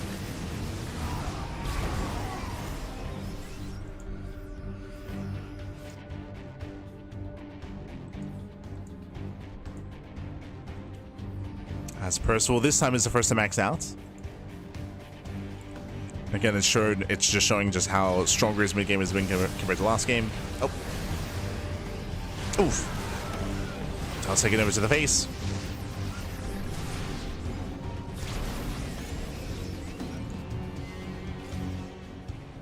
As Percival does 9 expansion, not bad.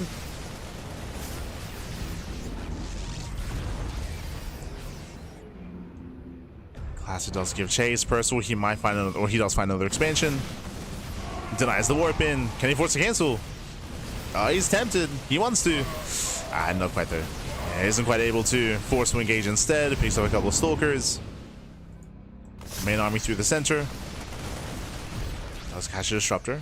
Prism gets in. Uh-oh. We've seen this before.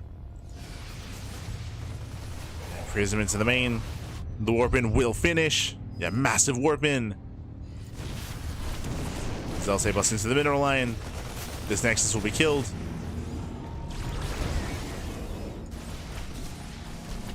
We're getting messy. We're getting very messy here. As Zelsa still wreaking havoc in the main. 12 SCV kills. This is now happening for the second time. I mean, it's been both players this game, right? Where Classic twice we saw him fumble against the drop into the natural, pushing into the main base. Likewise here, the second time as well, where Percival does fumble the defense against the Prism. And these turrets just have not been enough. Oof. Yeah, as Novas are connecting. Raising the army. Oof. Better connections towards the end.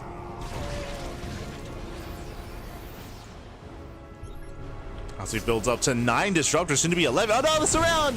Yeah, Percival comes over from behind. He gets 1, 2, 3 disruptors. Very nice. Oh, but the Novas are connecting. Yeah, messy retreat here by Classic. Oh my god. Yeah, very, very messy here. Vikings forced to land. More Zealous rallying in. And Classic's being overwhelmed. He's just being overwhelmed here. Percival can't just keep pushing. Send it, Pappy, send it. Oh no. Yeah, not enough bio. The Zealot warpins are terrifying.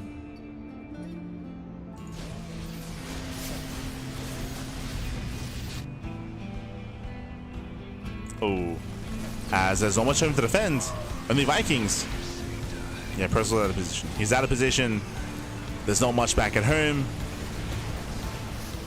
Liberators, they do siege up though, okay. There is liberation to defend.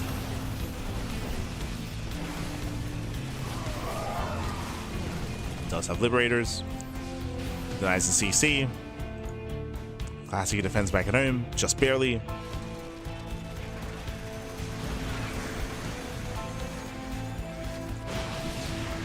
Just barely. Classic is holding on, taking more bases. Still has built up a bank, at least somewhat, at least mineral bank.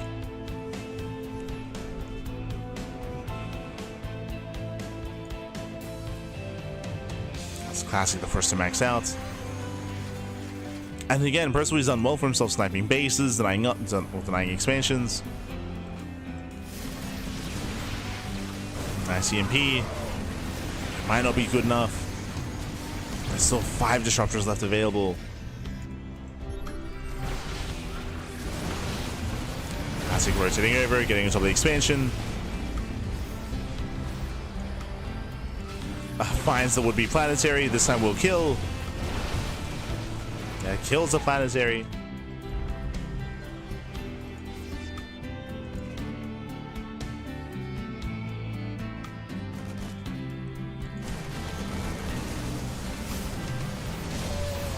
Percival does find the center expansion. Classic defends.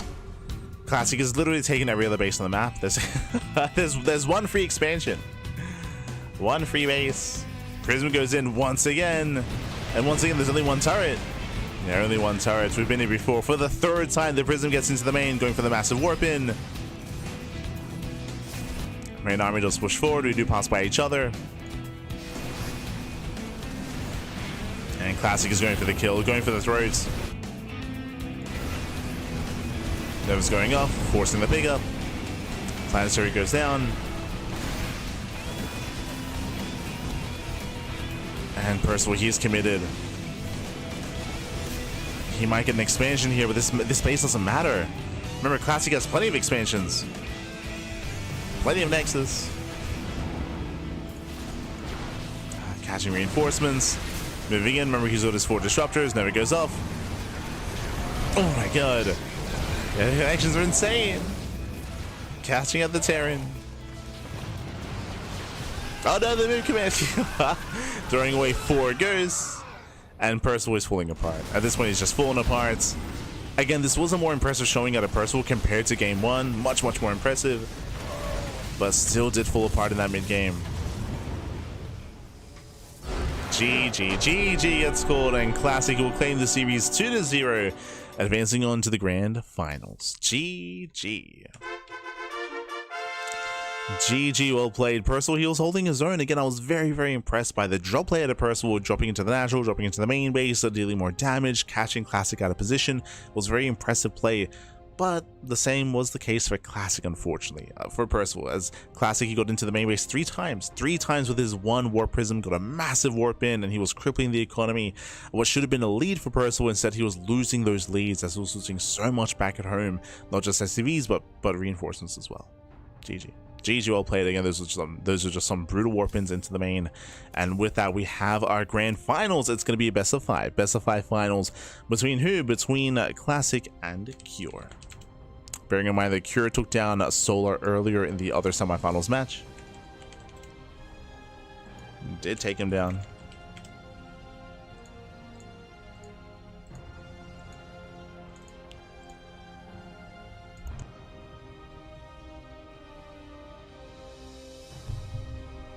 And now we're loading into that fresh best of 5. Coming into this, Cure, he has some of the best TVP in the world. Classic has some of the best late game PvT in the world, so this is going to be a harder one to call. I lean a little bit towards Classic, but again, you can never count Cure out. Let's go. Game 1 is going to be on the Old Republic. Once again, we're loading into one of the other larger maps. Let's go.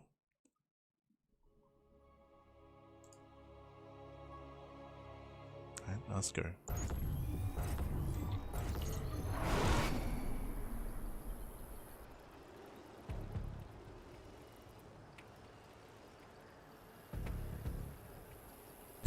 As spawning in the bottom left-hand corner of the Old Republic, we have the South Korean Terran player. We have the Red Terran representing Team Liquid. It is Cure. And spawning in the top right-hand corner, we have as opponent, we have the South Korean Protoss player. We have the blue Protoss for Virtus Pro. It is a Classic. Let's go. Let us go. And again, we had an intense back and forth between Classic and Percival, at least in game number 2. Again, I was very impressed with Percival's play, with his drop play specifically, but did fall apart as the game did progress. This time we'll see how Cure does react, and we'll see how he does compare. Again, Cure has some of the best TVP in the world. I would say it's up there alongside Clem and Maru, maybe even above their play as well. It's hard to say, but Cure is top 3. He is top 3.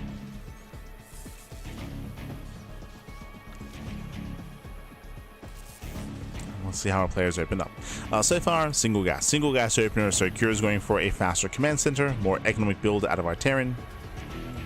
And Classic is here to scout. He's here to delay.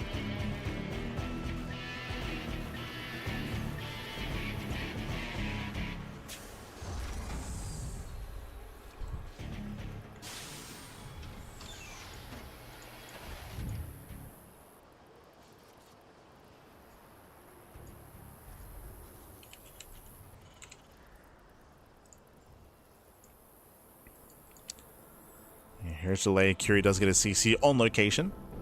He's able to throw it down. Likewise, Classic back at home, going for his own standard opener. Because the map is so large, higher chance we just go into 2-gate blink into a third base for Classic. From the side of Cure, we're expecting something a little bit more committed here, getting in towards the mid-game. We'll see. We shall see.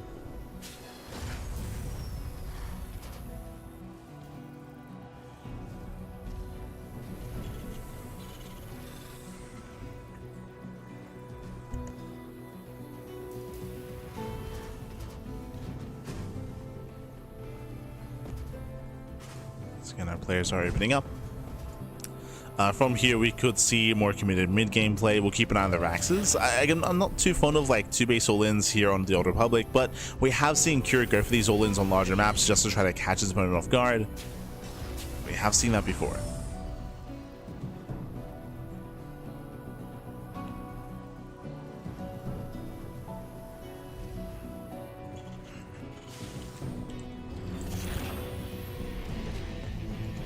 Classic is taking up, getting into blink once again, building up into blink.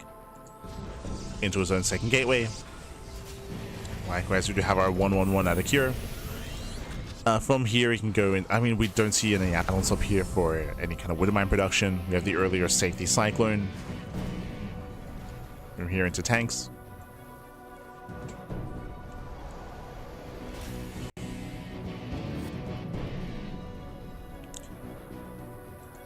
Cure is just setting up. Yeah, third base is on the way. So, in fact, it is going to be 2-gate playing into a third base. A very greedy build here by Classic. But because it's a larger map, he should be fine, should get away with it. Cure is going for the early drop. He's not going to be looking to harass like we would say with a Widowmine drop or with Banshees, but here he can start to be active and maybe even threaten the third base. Let's go. As we're still just waiting for the medevac.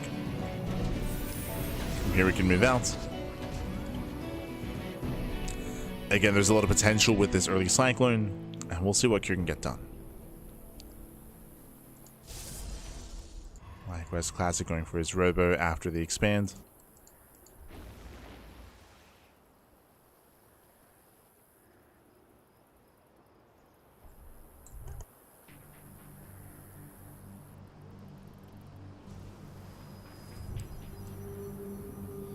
Oh. As the medevac does threaten a dive. We'll at least catch a pylon. Nothing major, but just pickoffs nonetheless. As Blink is not yet done. So Cure can just lift, pull away. Behind the setting up his bio. Going for some auto turret harass into stim. Again, this is just a lot more what we expect out of mid-game TVP.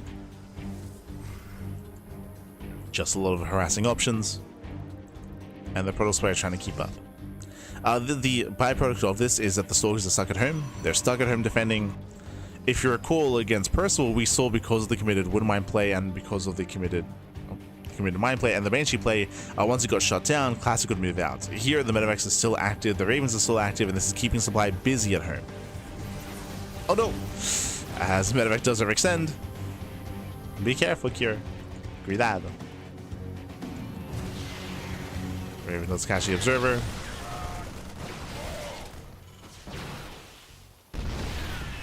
It's a unique positioning here for Cure. That's a very tucked away tank. And it works. Does defend.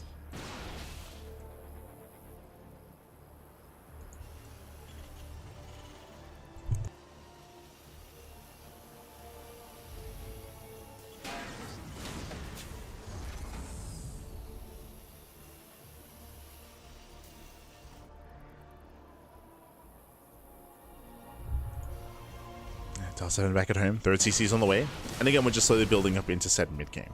Again, it's this kind of play that we often don't see too often of, but it just depends on the vetoes. Depends on the map order.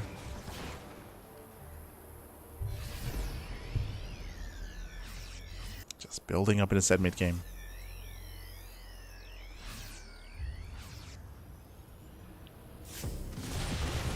Screw breaks out.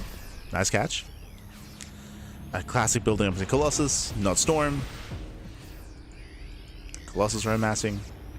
The move out is spotted. Classic is racing back. Setting up here at his third base. We got plenty of charge lots. Classic should be able to hold on. Is that a second Observer? Oh, okay. It's curious. Sniping a probe.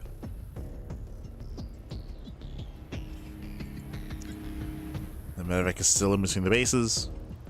Likewise, Classic still commits units here to defend.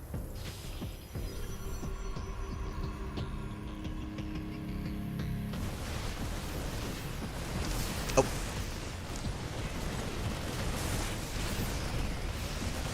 Classic being forced back. Cure gaining some ground. Nice force fields, locking down a good portion of the army. And Marines, Marauders getting caught out. Colossus is revealed. And Cure has to respect it. Has to respect the Colossus.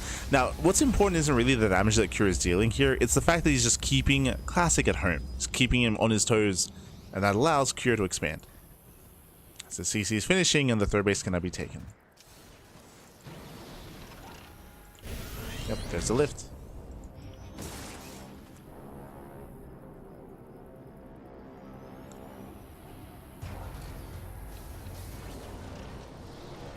There is a CC.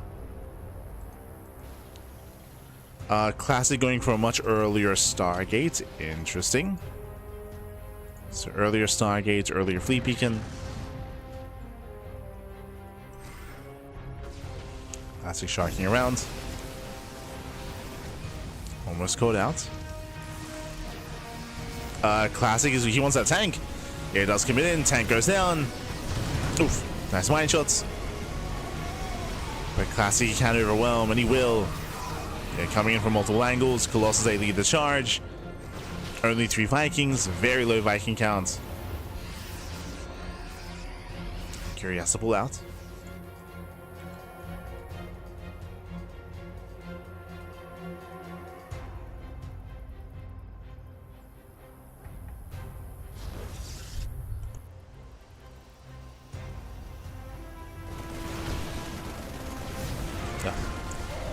Yes, Curie is going to be forced to pull away. The medevac is finally dealt with. A nice focus firing. 7 probes. Not a bad amount of damage there by Cure.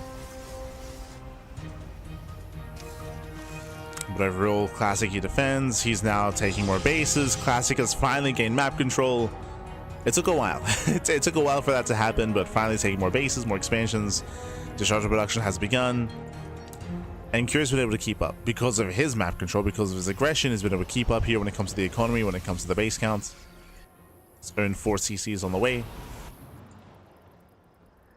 Armies are close in supply. And we'll see if Curie can keep up. As Classic distracts, there is a War Prism. So let's have the Prism towards the natural. Classic moves in.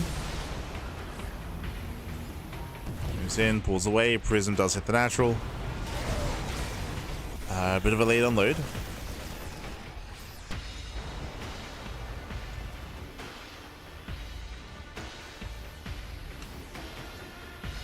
Once a bit late. Classic force back.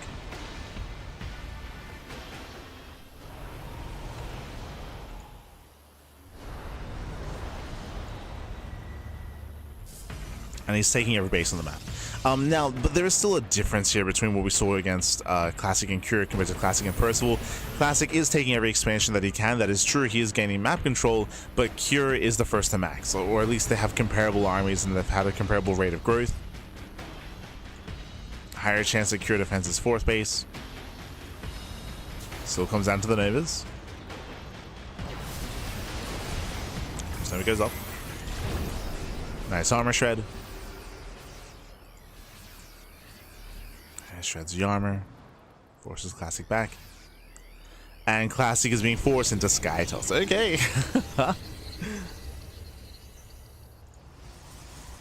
Este Classic. So he's taken to the skies. This might just be for the mothership, but otherwise we could start Tempest production early. We'll see. Again, we're going to be here for a while. As the armies are poking in. Nice spread here by Cure. Very nice spread. Curie's just perfecting his army, building up Deliberators, getting into his own Ghost Academy. 2nd starport's on the way. Was that the 3rd? Yeah, 3rd starport's on the way even.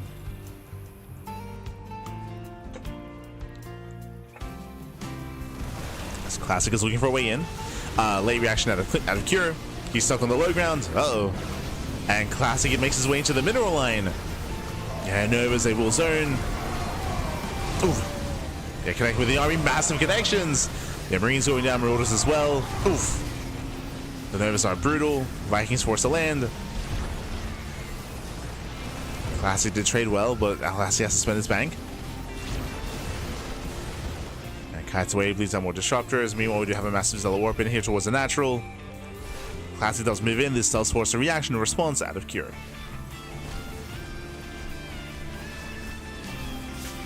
Does force a reaction. Alas, does waste DPS here at the Planetary. I feel like could have committed harder into the natural mineral line. Oh. Oh, Curious him in. Gets punished by the charge lots.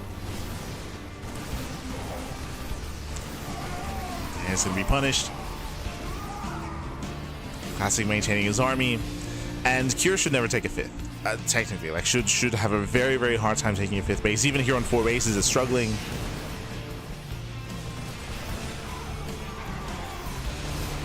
As the Prism gets in, the Warp Pit is going to be denied. Whew.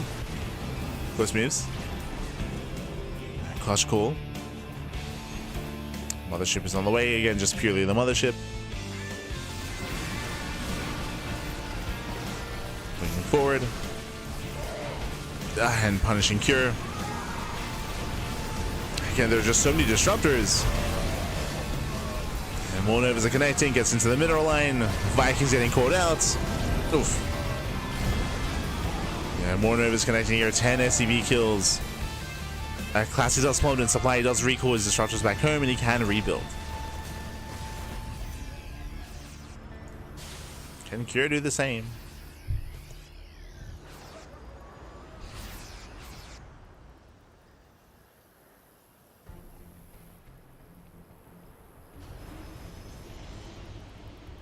Again, Cure, he is holding on. Gee, warping in 17 zealots at a time. That's a lot of charge, that's Bappy. It's a lot of zealots. With enough liberators, Cure can slow this down. He's got 4 liberators so far, getting up to 9. 9 liberators. Mothership going for the recall. Oh, isn't quite able to though. Mothership going to be zoned away. That means there's less to defend here on the front lines. Catching out 1, 2, 3 liberators.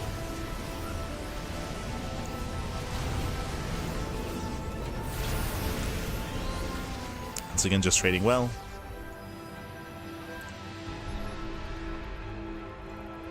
And this might just be too much. If Cure had maintained his economy, different story, but hasn't been able to.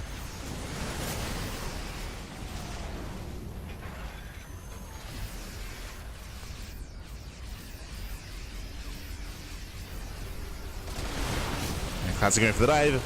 Does focus on liberators, getting 3. 3 liberators go down. Novas, they're okay. They graze the army. And no major connections. Nice splits out of Cure. Splits well. Classic, he needs to keep trading. He's not trading as well he needs to.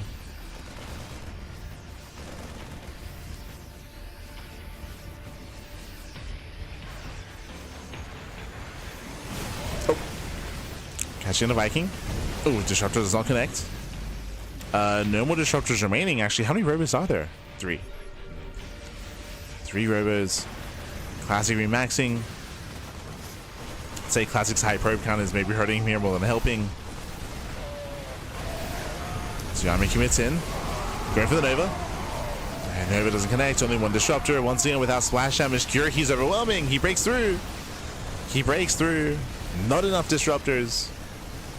There was only 1. And Cure is winning fights. He's built up his liberators. The ground army just cannot engage, not against this many freedom zones. There's too much freedom.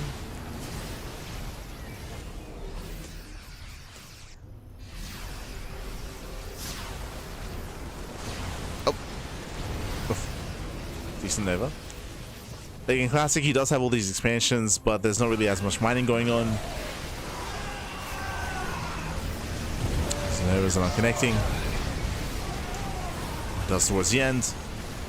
Classic, he wants that planetary, and it looks like he will not get it. Planetary survives, punishing the charge lots, the disruptors, the mothership as well. It all goes down.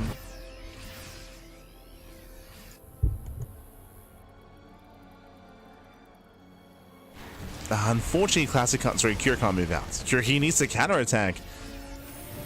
Whenever he tries to, though. Zealots are in position. This is delaying Cure. And in that time, there it is. It's a triple Colossus production. That's a lot of Colossi.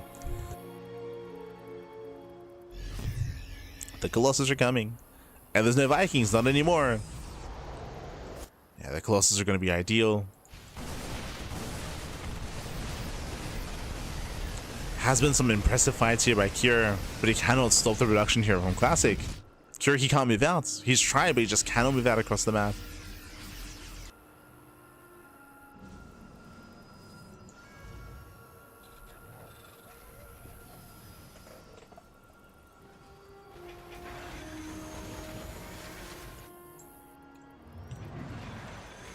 And has been trying.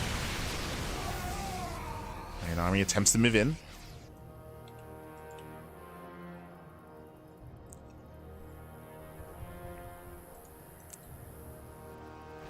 Just attempt. We're still waiting on more Colossus. Viking production has begun. So here come the 3 Colossi. There are currently only 4 Vikings. Zipping forward.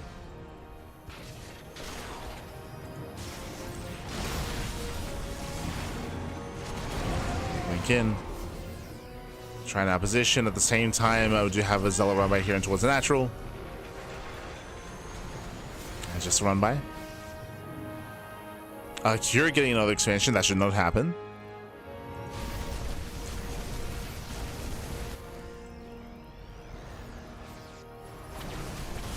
It's also being cleaned up.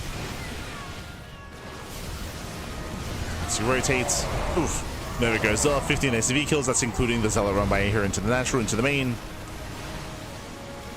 And we get some nice vehicles here from Classic. Catching out Liberators. The Vikings, they punish the Colossus. They punish. And there's not enough to recall. Yeah, the Mothership is still poised for its own move. You know, a nice Zealot run by. Gets a mineral line.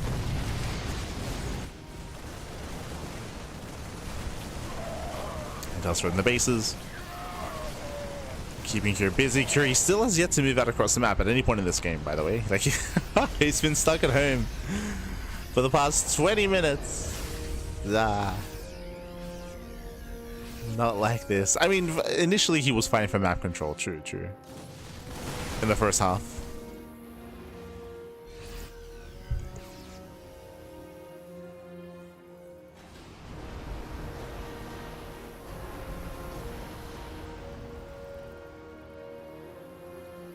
He's fighting for map control. You can see Cure in position here at his right-hand base. Center expansion is exposed. Zelsay bust in, shows his Novas. Oof. As the Planetary survives? No shot. Planetary does survive. Cure going for the dive, and he will catch this army. It looks like he's finally done it. He waited for the prime moment for the overextension. Disruptors go down, Archons as well, and Cure is time to just send it. Send it across the map. Keep going. We're going for the base trade. Now, Classic does have a 5k mineral bank, so that is a factor, of course. And Classic has a lot of bases, so he can afford to just base trade. Ooh, Archer's Spyling goes down. Depowers all 3 robos. Robos are depowered. Cure gets into the main, sniping more Archer's pylons, depowering as much as he can.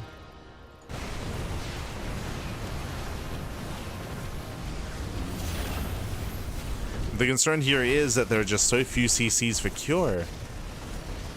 Like Cure, he should not win a base trade. Oh. Likewise, Classic is still maxed. He's in the main, takes out more CCs, more orbitals.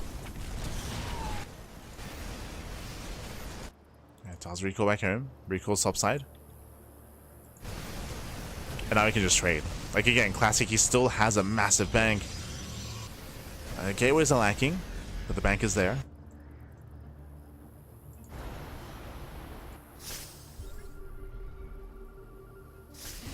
Classic set up. Noble's premature.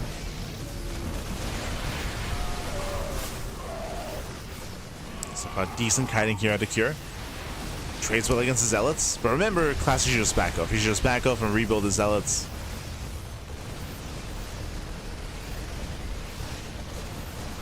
Rebuild his Gateway army. Classic going for the base trade once again. It could be... okay, sure. Still trying to engage. Moves that across the map. Oh, nice drop here to Cure.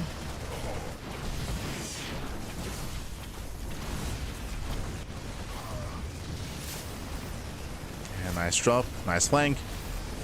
Center base goes down, rovers are denied.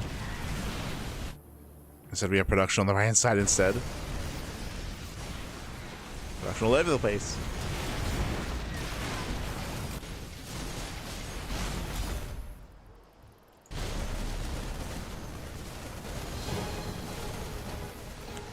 That's curious. Should at least clean up top left. Again, it's supposed to be on Classic to slow this down, but Classic is heavily supply blocked. Oh my god. Classic, despite the bank, he cannot spend his money. Sure, he does have the much more efficient force. True. Much more efficient. It'd be a different story if there were like, what, 5 disruptors, but 0 disruptors left.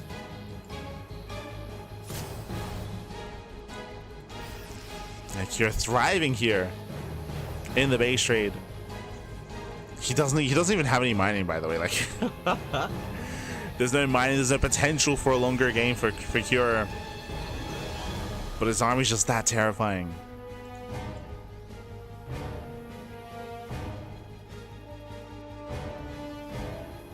Cure stands what I'm right. He moves in. Classic's out of position. Again, the best chance is to base trade anyway for Classic. He turns around? Oh. It turns back around instead. Down to 3 bases.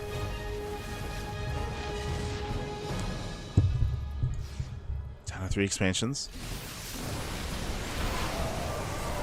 Yeah, trying to collapse on the army. EMPs do land. That is a lot of chargeless though. Classic trading well. Getting top of the Marauders, the Vikings, the Ghosts as well. Vikings a tank. Ooh, but Liberation Zones, yeah, Liberators, they do reinforce. Another sim.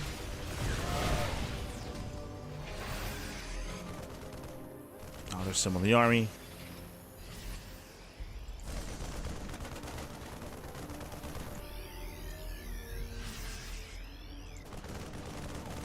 Classic turns around. Classic is already burned through his bank.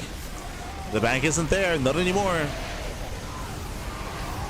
He does make in. Gets 1, 2, 3 Liberators. There's still 1 left over.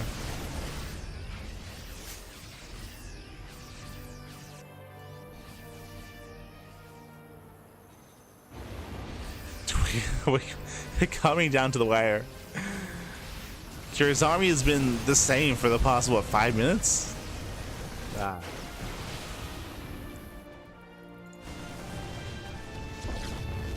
Guess what I mean by that? Hasn't made anything in 5 minutes. That's what I meant. Meanwhile, Classic does have some warp-ins. You're warping in a couple of High Templar. Oof, does feedback. Let's catch a couple of medevacs. It's still very, very close. Archons are a nice addition. There's only 1 ghost. But there's no battery.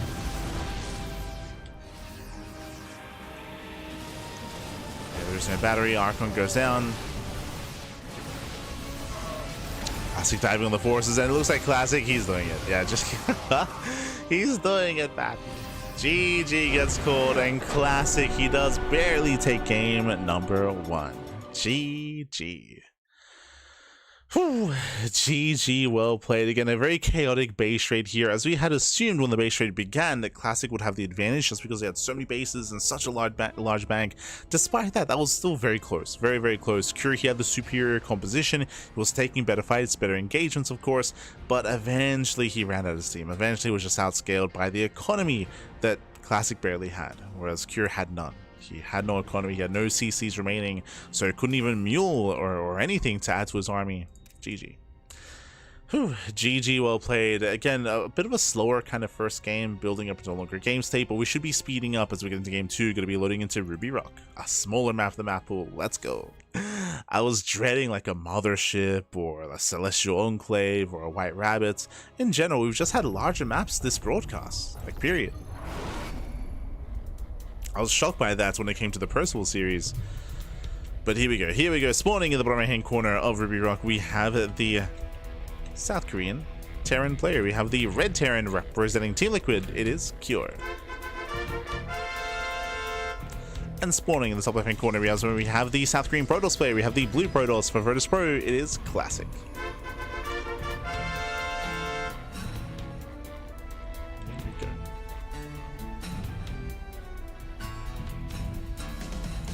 Didn't you have a ton of units queued up with no supply depots?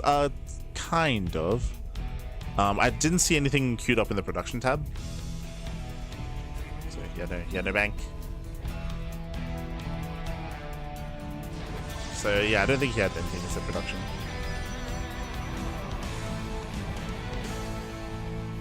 Yeah. So just catching up with the chat.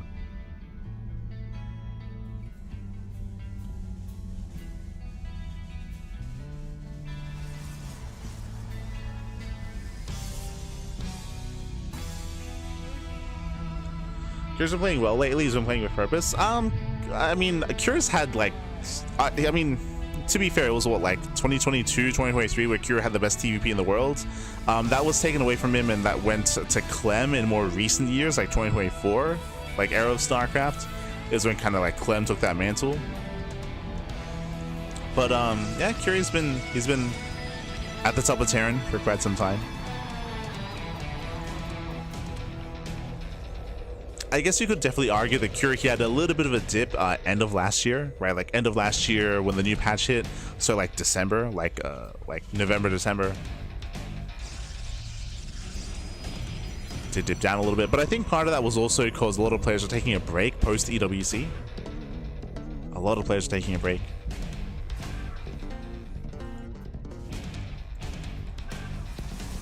But it is very much in form now. We're just going into our own natural, into our own expansions. Once again, welcome though to one of the smaller maps of the map pool, and we can see already Double Gas open out of Cure, so much more active, going for the faster factory, going for the faster starport as a result of this as well, and we'll see if he does commit into early Reaper Hellion, into committed mine drops, into earlier Cyclone play, or earlier Banshee play. It's just a more tech-heavy start out of our Terran player. More tech-heavy.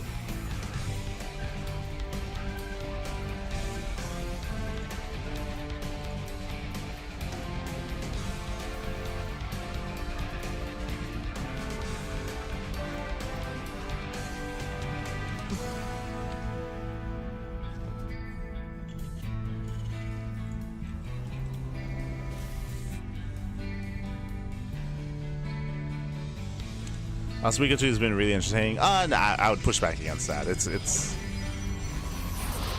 maybe it's just more eyes have been on him as of late.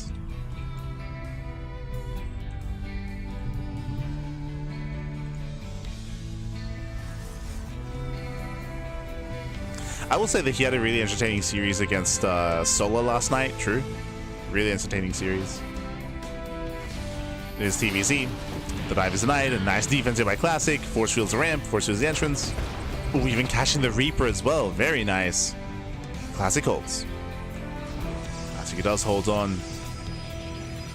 The commitment to Reaper Hellion was not quite worth it. And we're going for the early tank production. Okay. So it looks like we're setting up for an earlier move out.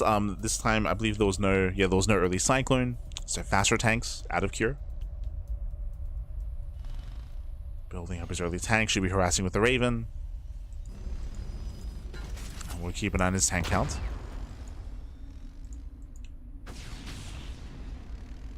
Second tank is on the way.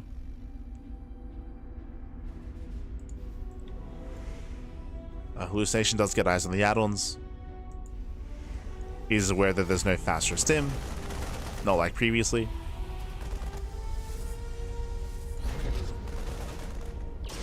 And does confirm the add-on swap. Okay.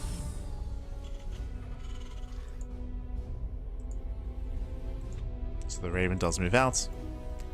And stim is on the way. And we should be working towards that stim timing. From the side of Classic, once again we do have much heavier gateway count actually. A little bit odd. It's 4-gate blink, but we have an earlier third expansion. Usually you get this third base after the move out. This time it's before the move out. So this is like a this is a more economic variation of 4-gate blink. It's still 4 Blink Stalker, so there's still a heavy Stalker count, and Classic is still pushing. Just a faster third. Nice rest in the main base. Meanwhile, back at home, Cure, he does have his 2 tanks out. He has a 3rd tank on the way, but most of his Marines are here on the low ground, and there's no bunker. Yeah, there's no bunker. We have a weak defensive setup here. Cure, he did see the timing of the 3rd base, but he didn't see all the gateways. Yeah, incomplete information. Tank is on siege. Oh no! Yeah, tank is on siege. He gets 1, he gets 2. 2 tanks go down, massive pickups, and Classic is just overwhelming. Just overwhelms the army. No bunker, no siege tanks. And before we can even get into the mid-game, Cure, he will lose everything. He'll lose everything here. Again, Cure, he saw the earlier 3rd base. It looks like he assumed it was a greedier build. GG gets called, and Classic takes game number 2. Whew, GG. A very swift, a very decisive game here from Classic. Winding it back, again, Cure didn't see all the gateways, but he saw the earlier 3rd, which I thought was odd. I was like, hold on, this 3rd base is early compared to a regular 4-gate blink build, but I would assume that this earlier 3rd base was also to lure Cure into a false sense of security, making him believe it was a greedier build than it was. When really we had all 4 gateways up and running. Classic, he committed. Again, no bunker on the low ground. Tanks run siege, completely caught off guard. GG. GG, well played. With that, Classic does take a lead in the series, does extend his lead, and now we're going to be loading into game number 3, going to be loading into Winter Madness. Oh, and again, this, in my opinion, this would have been Cure's game. Again, it's only smaller maps. Cure, he wanted to go for a push. Remember, he was going for earlier tanks. He was going for earlier stim. Cure, that's why he was on siege. He wanted to move out across the map. He wanted to be aggressive. He was denied that. And now we're loading into a much more macro game. A much more macro map, I should say. Let's go. Spawning in the bottom right-hand corner of Winter Madness, we have the South Korean Terran player. We have the Red Terran representing Team Liquid. Down in the series, we'll see if he can bounce back. It is Cure. See in the chat with the pants down. You see, Pappy, see. The pants were down. Pants were down. Is in the top left-hand corner. We have the South Korean Protoss. We have the blue Protoss for Virtus Pro. It is Classic. Let's go. Let us go. Ooh, but again, I don't blame Cure for the setup that he had. It's just unfortunately he was working with incomplete information, right? He did not see the gateway count. He didn't see how many gateways there were. He did not confirm. He didn't see the move outs either. The pants were down. And once again, double gas opener out of Cure, going for a faster factory, a faster starport as well. Last game, this led into early game Reaper Hellion aggression, which wasn't quite worth it. It was a rough opener out of Cure. We'll see if he finds more success, assuming that we build up into Reaper Hellion. Otherwise, we could go in a different direction into earlier Cyclone.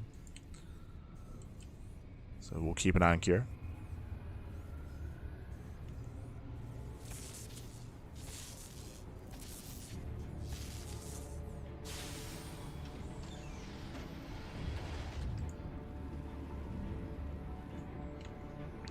Go.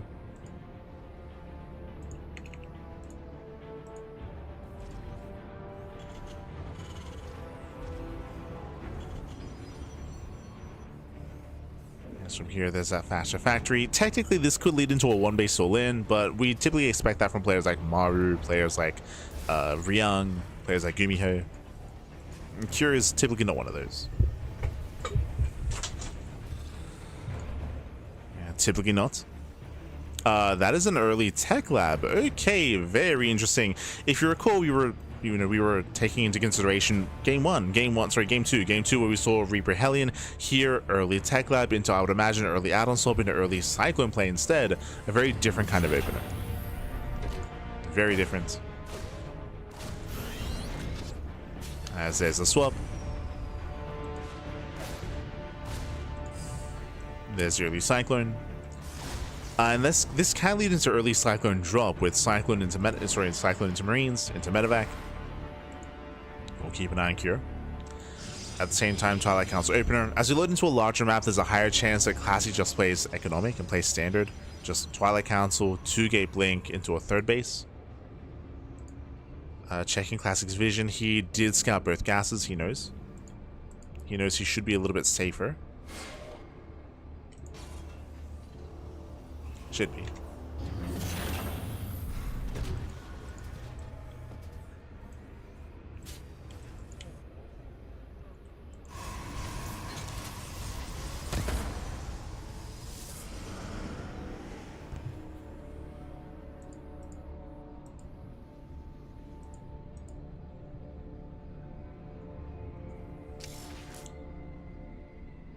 As here comes that medevac, here comes the drop play.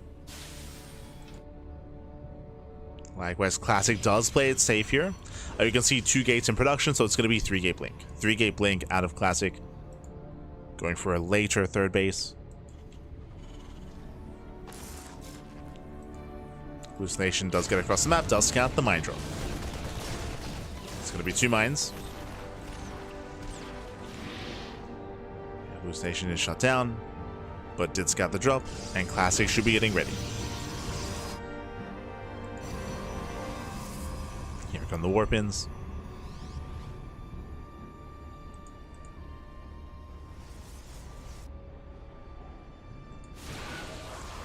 Drop towards the natural. Army's out of position.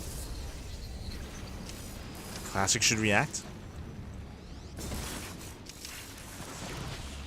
Should and does react in time. Oof. In saying so, the one Widowmine doesn't get sniped, the other does get away, not bad. And Cure can always go back in. You can always go back in, find some more damage. Classic going for the Prism before expanding. With this, he can move out. It's not anywhere near as aggressive as last game. It's only 3 gateways, but he's going for early Storm. A very safe play. Oh boy, we have heard a lot of dismay from Terran players when it comes to this build. That's going to be a Temple Archives before 3rd expansion. This means what? Early Storm. It means early Storm. Wait, hold on. That's not normal. Early Storm, but that's a lot of gates early on as well into charge. I'm curious if Storm is going to be research whatsoever. But I believe this will be hitting us very, very strong timing at the 3rd base of Cure. Once Cure expands.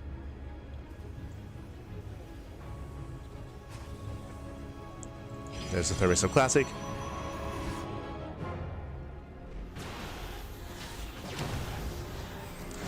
So if they drop in, they one-shot SCVs. Oh, I'll pick up. Breaks the lock-on. Nice on workers at the same time. Auto-shot harass into the bases. 4 probes going down, not bad. Oh, lock-on the medevac. Sorry, on the Prism. Yeah, Prism is locked on, but will barely break out. Just barely. Breaks out lock-on. Storm is indeed on the way. And this is a very early Storm timing. There's that 3rd CC for Cure. And when Cure expands, Classic should be there to stop him.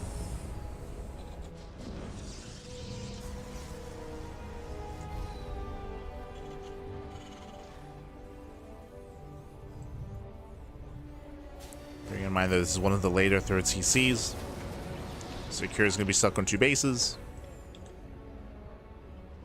Classic enjoying his economy. Warping in another pair of High Templar. He's going to have 5 Templar in total. Going for the Storm drop. This is risky considering how low HP the medevac is. Cyclone is a little bit further back, which means the Storms will connect. And we'll see how quickly Cure reacts. As he goes the Storm. He gets 1, he gets 2. Ooh, both Storms land. That's going to be 8 dead SCVs. 9 even. 9 workers going down. Nice Storm drop. Remember, there's 5 High Templar in total.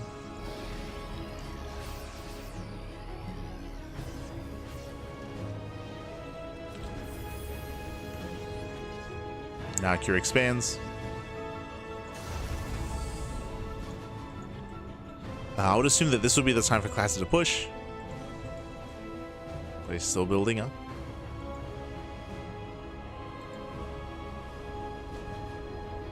Observer does split the army. And Classic, he should be aware of the 3rd. And here he comes. Yep, here he comes. As we mentioned, once Cure takes his 3rd base, that's when the Storm timing has arrived. There's going to be 5 High Templar, at least 5 Storms. It's going to be a tough hold. And this is meant to kill. Or this can kill, I should say.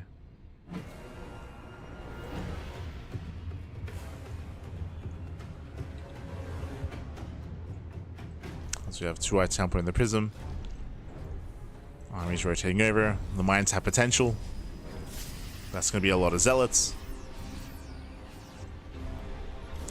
Ooh, some of the army already getting caught out. Yeah, cashing out 3 Marauders. Yeah, Medevac gets targeted, baits out one of the mines. She also storms. Oh no! Oh my god, Prism goes down, the High Templar as well. Nice mine shot. Yeah, nice mine. Storm in the mineral line. We have what, 3 storms left? Yeah, 3 storms remaining. 10 SCVs go down. Cyclone comes from behind. Storm mainly zoning.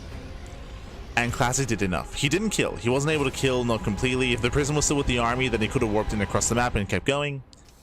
But he pulls away, and Cura's third is heavily delayed. With that, Classic getting a 4th expansion, saturating, macroing on up.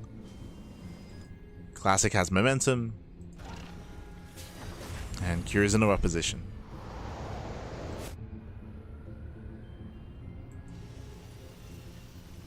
Things are looking rough.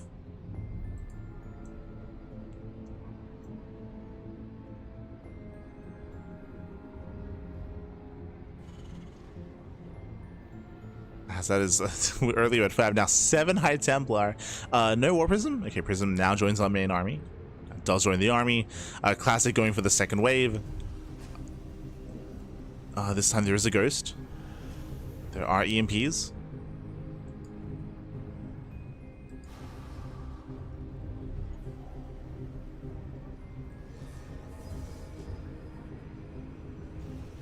It's making 2 Colossus at a time.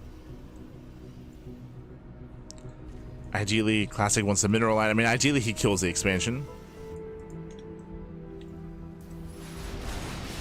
Alright, so it gets dragged. Storm with the main army. Nice storms. Storms they pop up.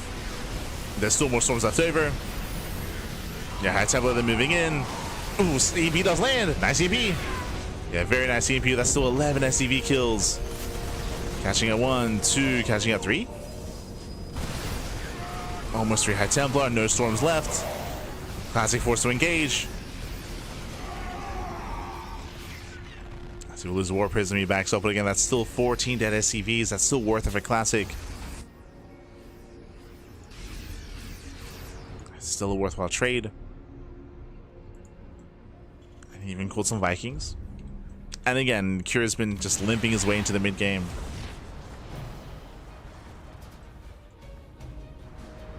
Does at least catch the Observer. Classic getting his 5th.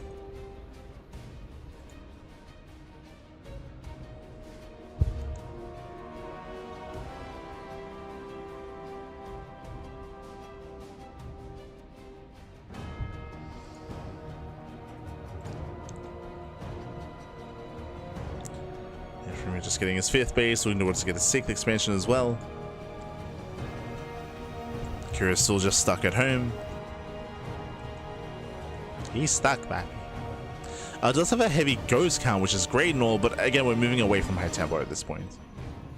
Moving away from Templar, eventually towards Disruptors.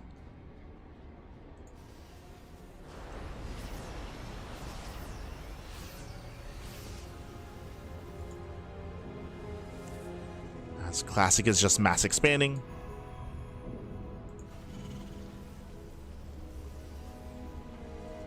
Taking on these bases. Once again, I appreciate us fixate on saturating the center base.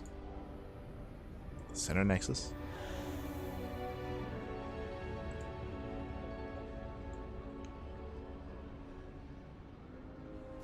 And Classic is maxed. And look at his raid.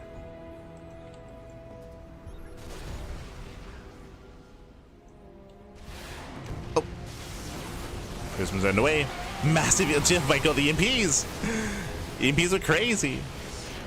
EMPs everything, the Archons, the Colossus, the High Templar as well, everything was clumped up. And Cure holds. Yeah, Cure, he holds on with those couple of EMPs.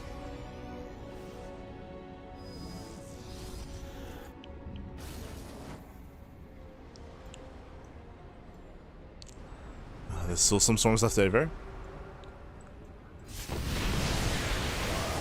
They connect once again. 1 storm lands. Yeah, lands 1, lands the 2nd storm as well, going for the Vikings. Oof. Another storm in the fire. The storms are so crazy. Oh no.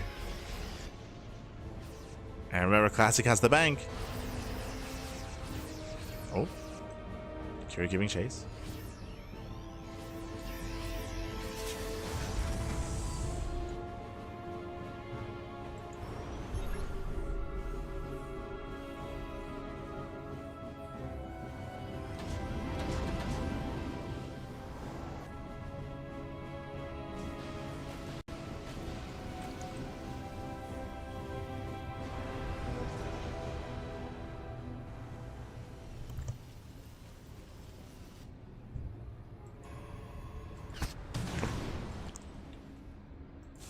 Classic does go for the run by, pushing with the main army. Once again, EMPs will land. I think there's one storm. Yeah, one storm available. Storms of Vikings. Vikings, they dominate the skies though. Oh my god, as we stand in the storms. Jesus. Yeah, Storm still does gain value. Did reset the Colossus count, but we have 2 more Colossus coming in, and the Viking count is getting low. 5 Vikings left. Army blinks in. Vikings being focused down. Looks like they do get 1 more Colossus.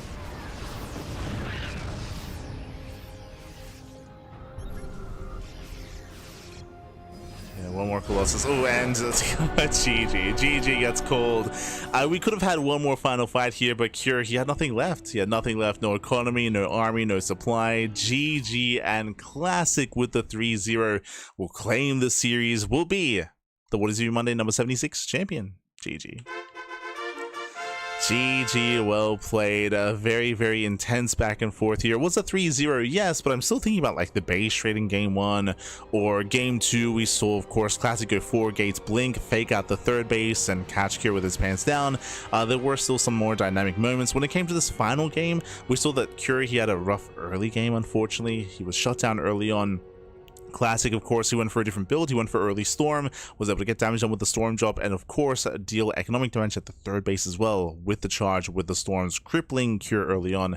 And Cure just had a really hard time getting into the mid game, just was losing so many SCVs, so much of his economy. That is one of the strengths of this build that that Classic went for, especially when you have a map that does have a bit of a more open 3rd expansion. I'm thinking of Winter Madness. I'm thinking of not Ruby Rock, the other one, Old Republic. That's it. Thinking of the Old Republic as well, where you can lay siege upon that 3rd base a little bit easier as the aggressing player. And Cure, he just wasn't able to protect his mineral line, wasn't able to defend. Usually against this kind of style, you have to be hyper defensive. It doesn't feel good, but you have to just turtle up and get your SimCity, your depots, your bunkers up and running to disrupt the charge lots. You need your EMPs to be on point, and you have to be quick to pull away from your mineral line to save those workers and just hyper defensive.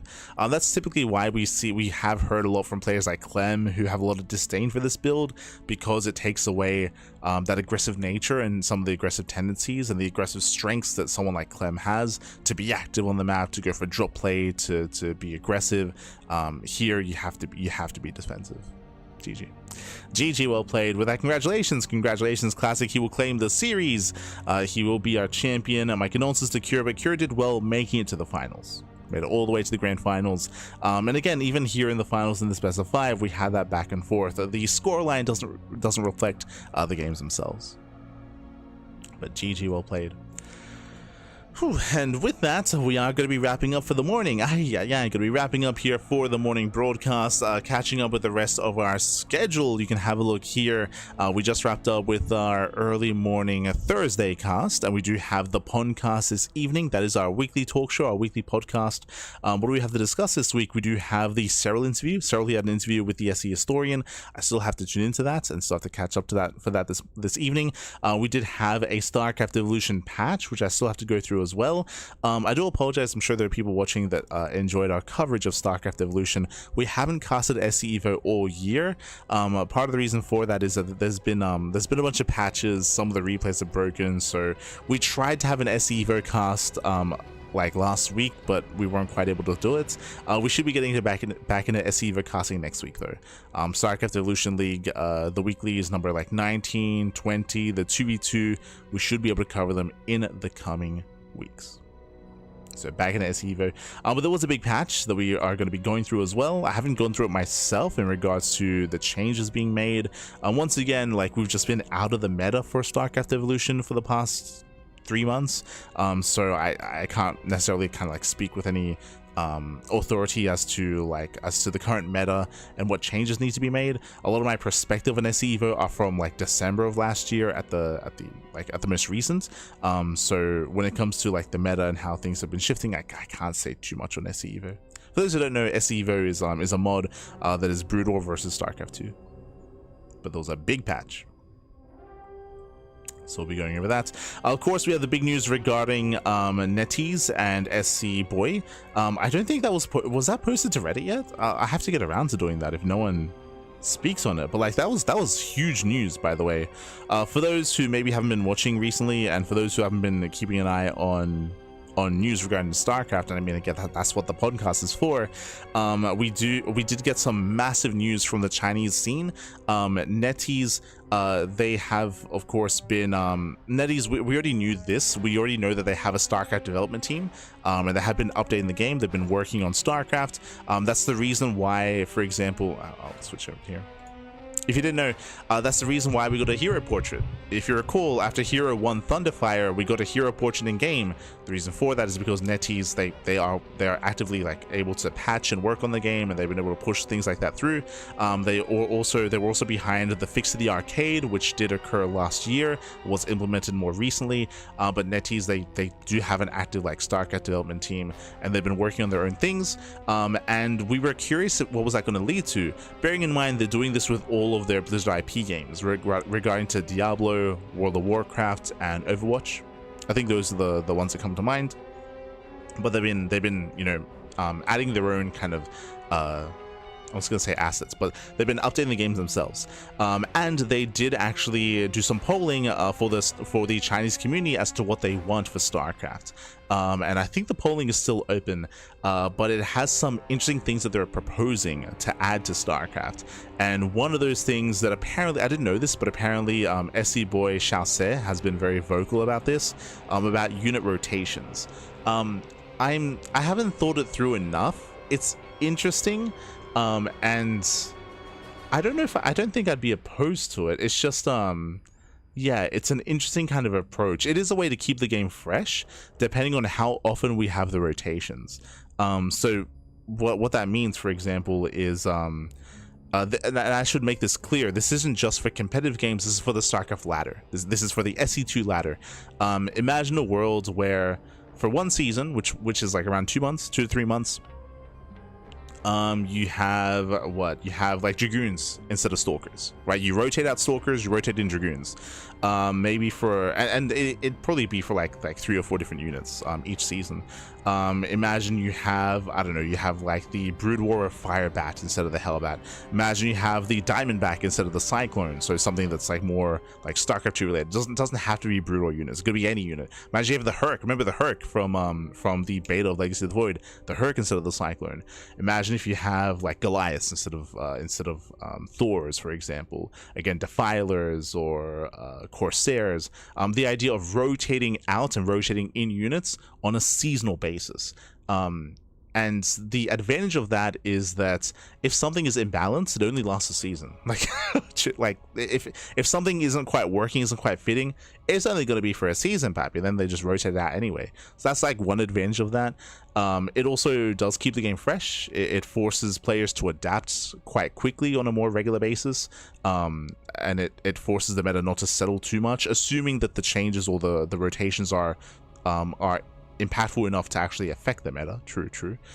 So that is a fun way to kind of keep the game fresh, which isn't solely relying on like balance patches, right? And on adjusting units. It's like an alternate way to liven up the game, if you will. So there's some other changes that are being proposed as well. So yeah, it's definitely an interesting take.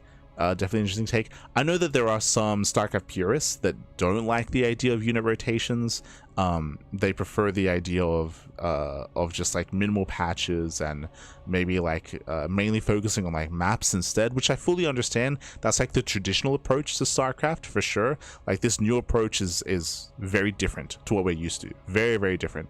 And it's hard to really, I would say it's kind of hard to envision whether it will be a positive or negative thing, just because something like that I don't think has really been done in an RTS. we have these like rotations more commonly like in MOBAs and things of that nature. So so yeah, it's definitely an interesting kind of approach. Whether it gets popular enough like votes and kind of backing to push it through, we'll see what happens when it comes to the polling that's being done and things of that nature. But yeah, definitely an interesting idea.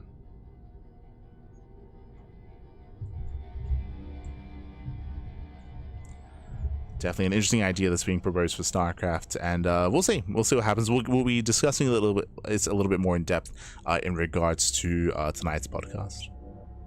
We're discussing, but yeah, I should also emphasize as well that this isn't like, you know, like hopium or copium as to what's to come in the future. Like, no, there's precedent behind NetEase like updating the game and working on the game, and this polling isn't from anywhere. It is from NetEase themselves. So like, this is something that has a high chance of actually happening. It's just kind of like what direction we want the game to go in, which is exciting. It's exciting to know that there's something coming in the future, of course, in regards to StarCraft, for sure. Is exciting. But yeah, with that, we are going to be wrapping up here for the morning. Gonna be wrapping up. Oh. You enjoyed the watch. Hope you get the recognition you deserve. Oh, thank you. Thank you, Papi. Thank you in the YouTube chat. We appreciate it. Gracias, Papi. Gracias. But with that, we're going to be wrapping up here for the morning. As I mentioned before, this evening we have the podcast, and I do have to catch up with the Cyril interview, and ideally catch up with the patch notes as well.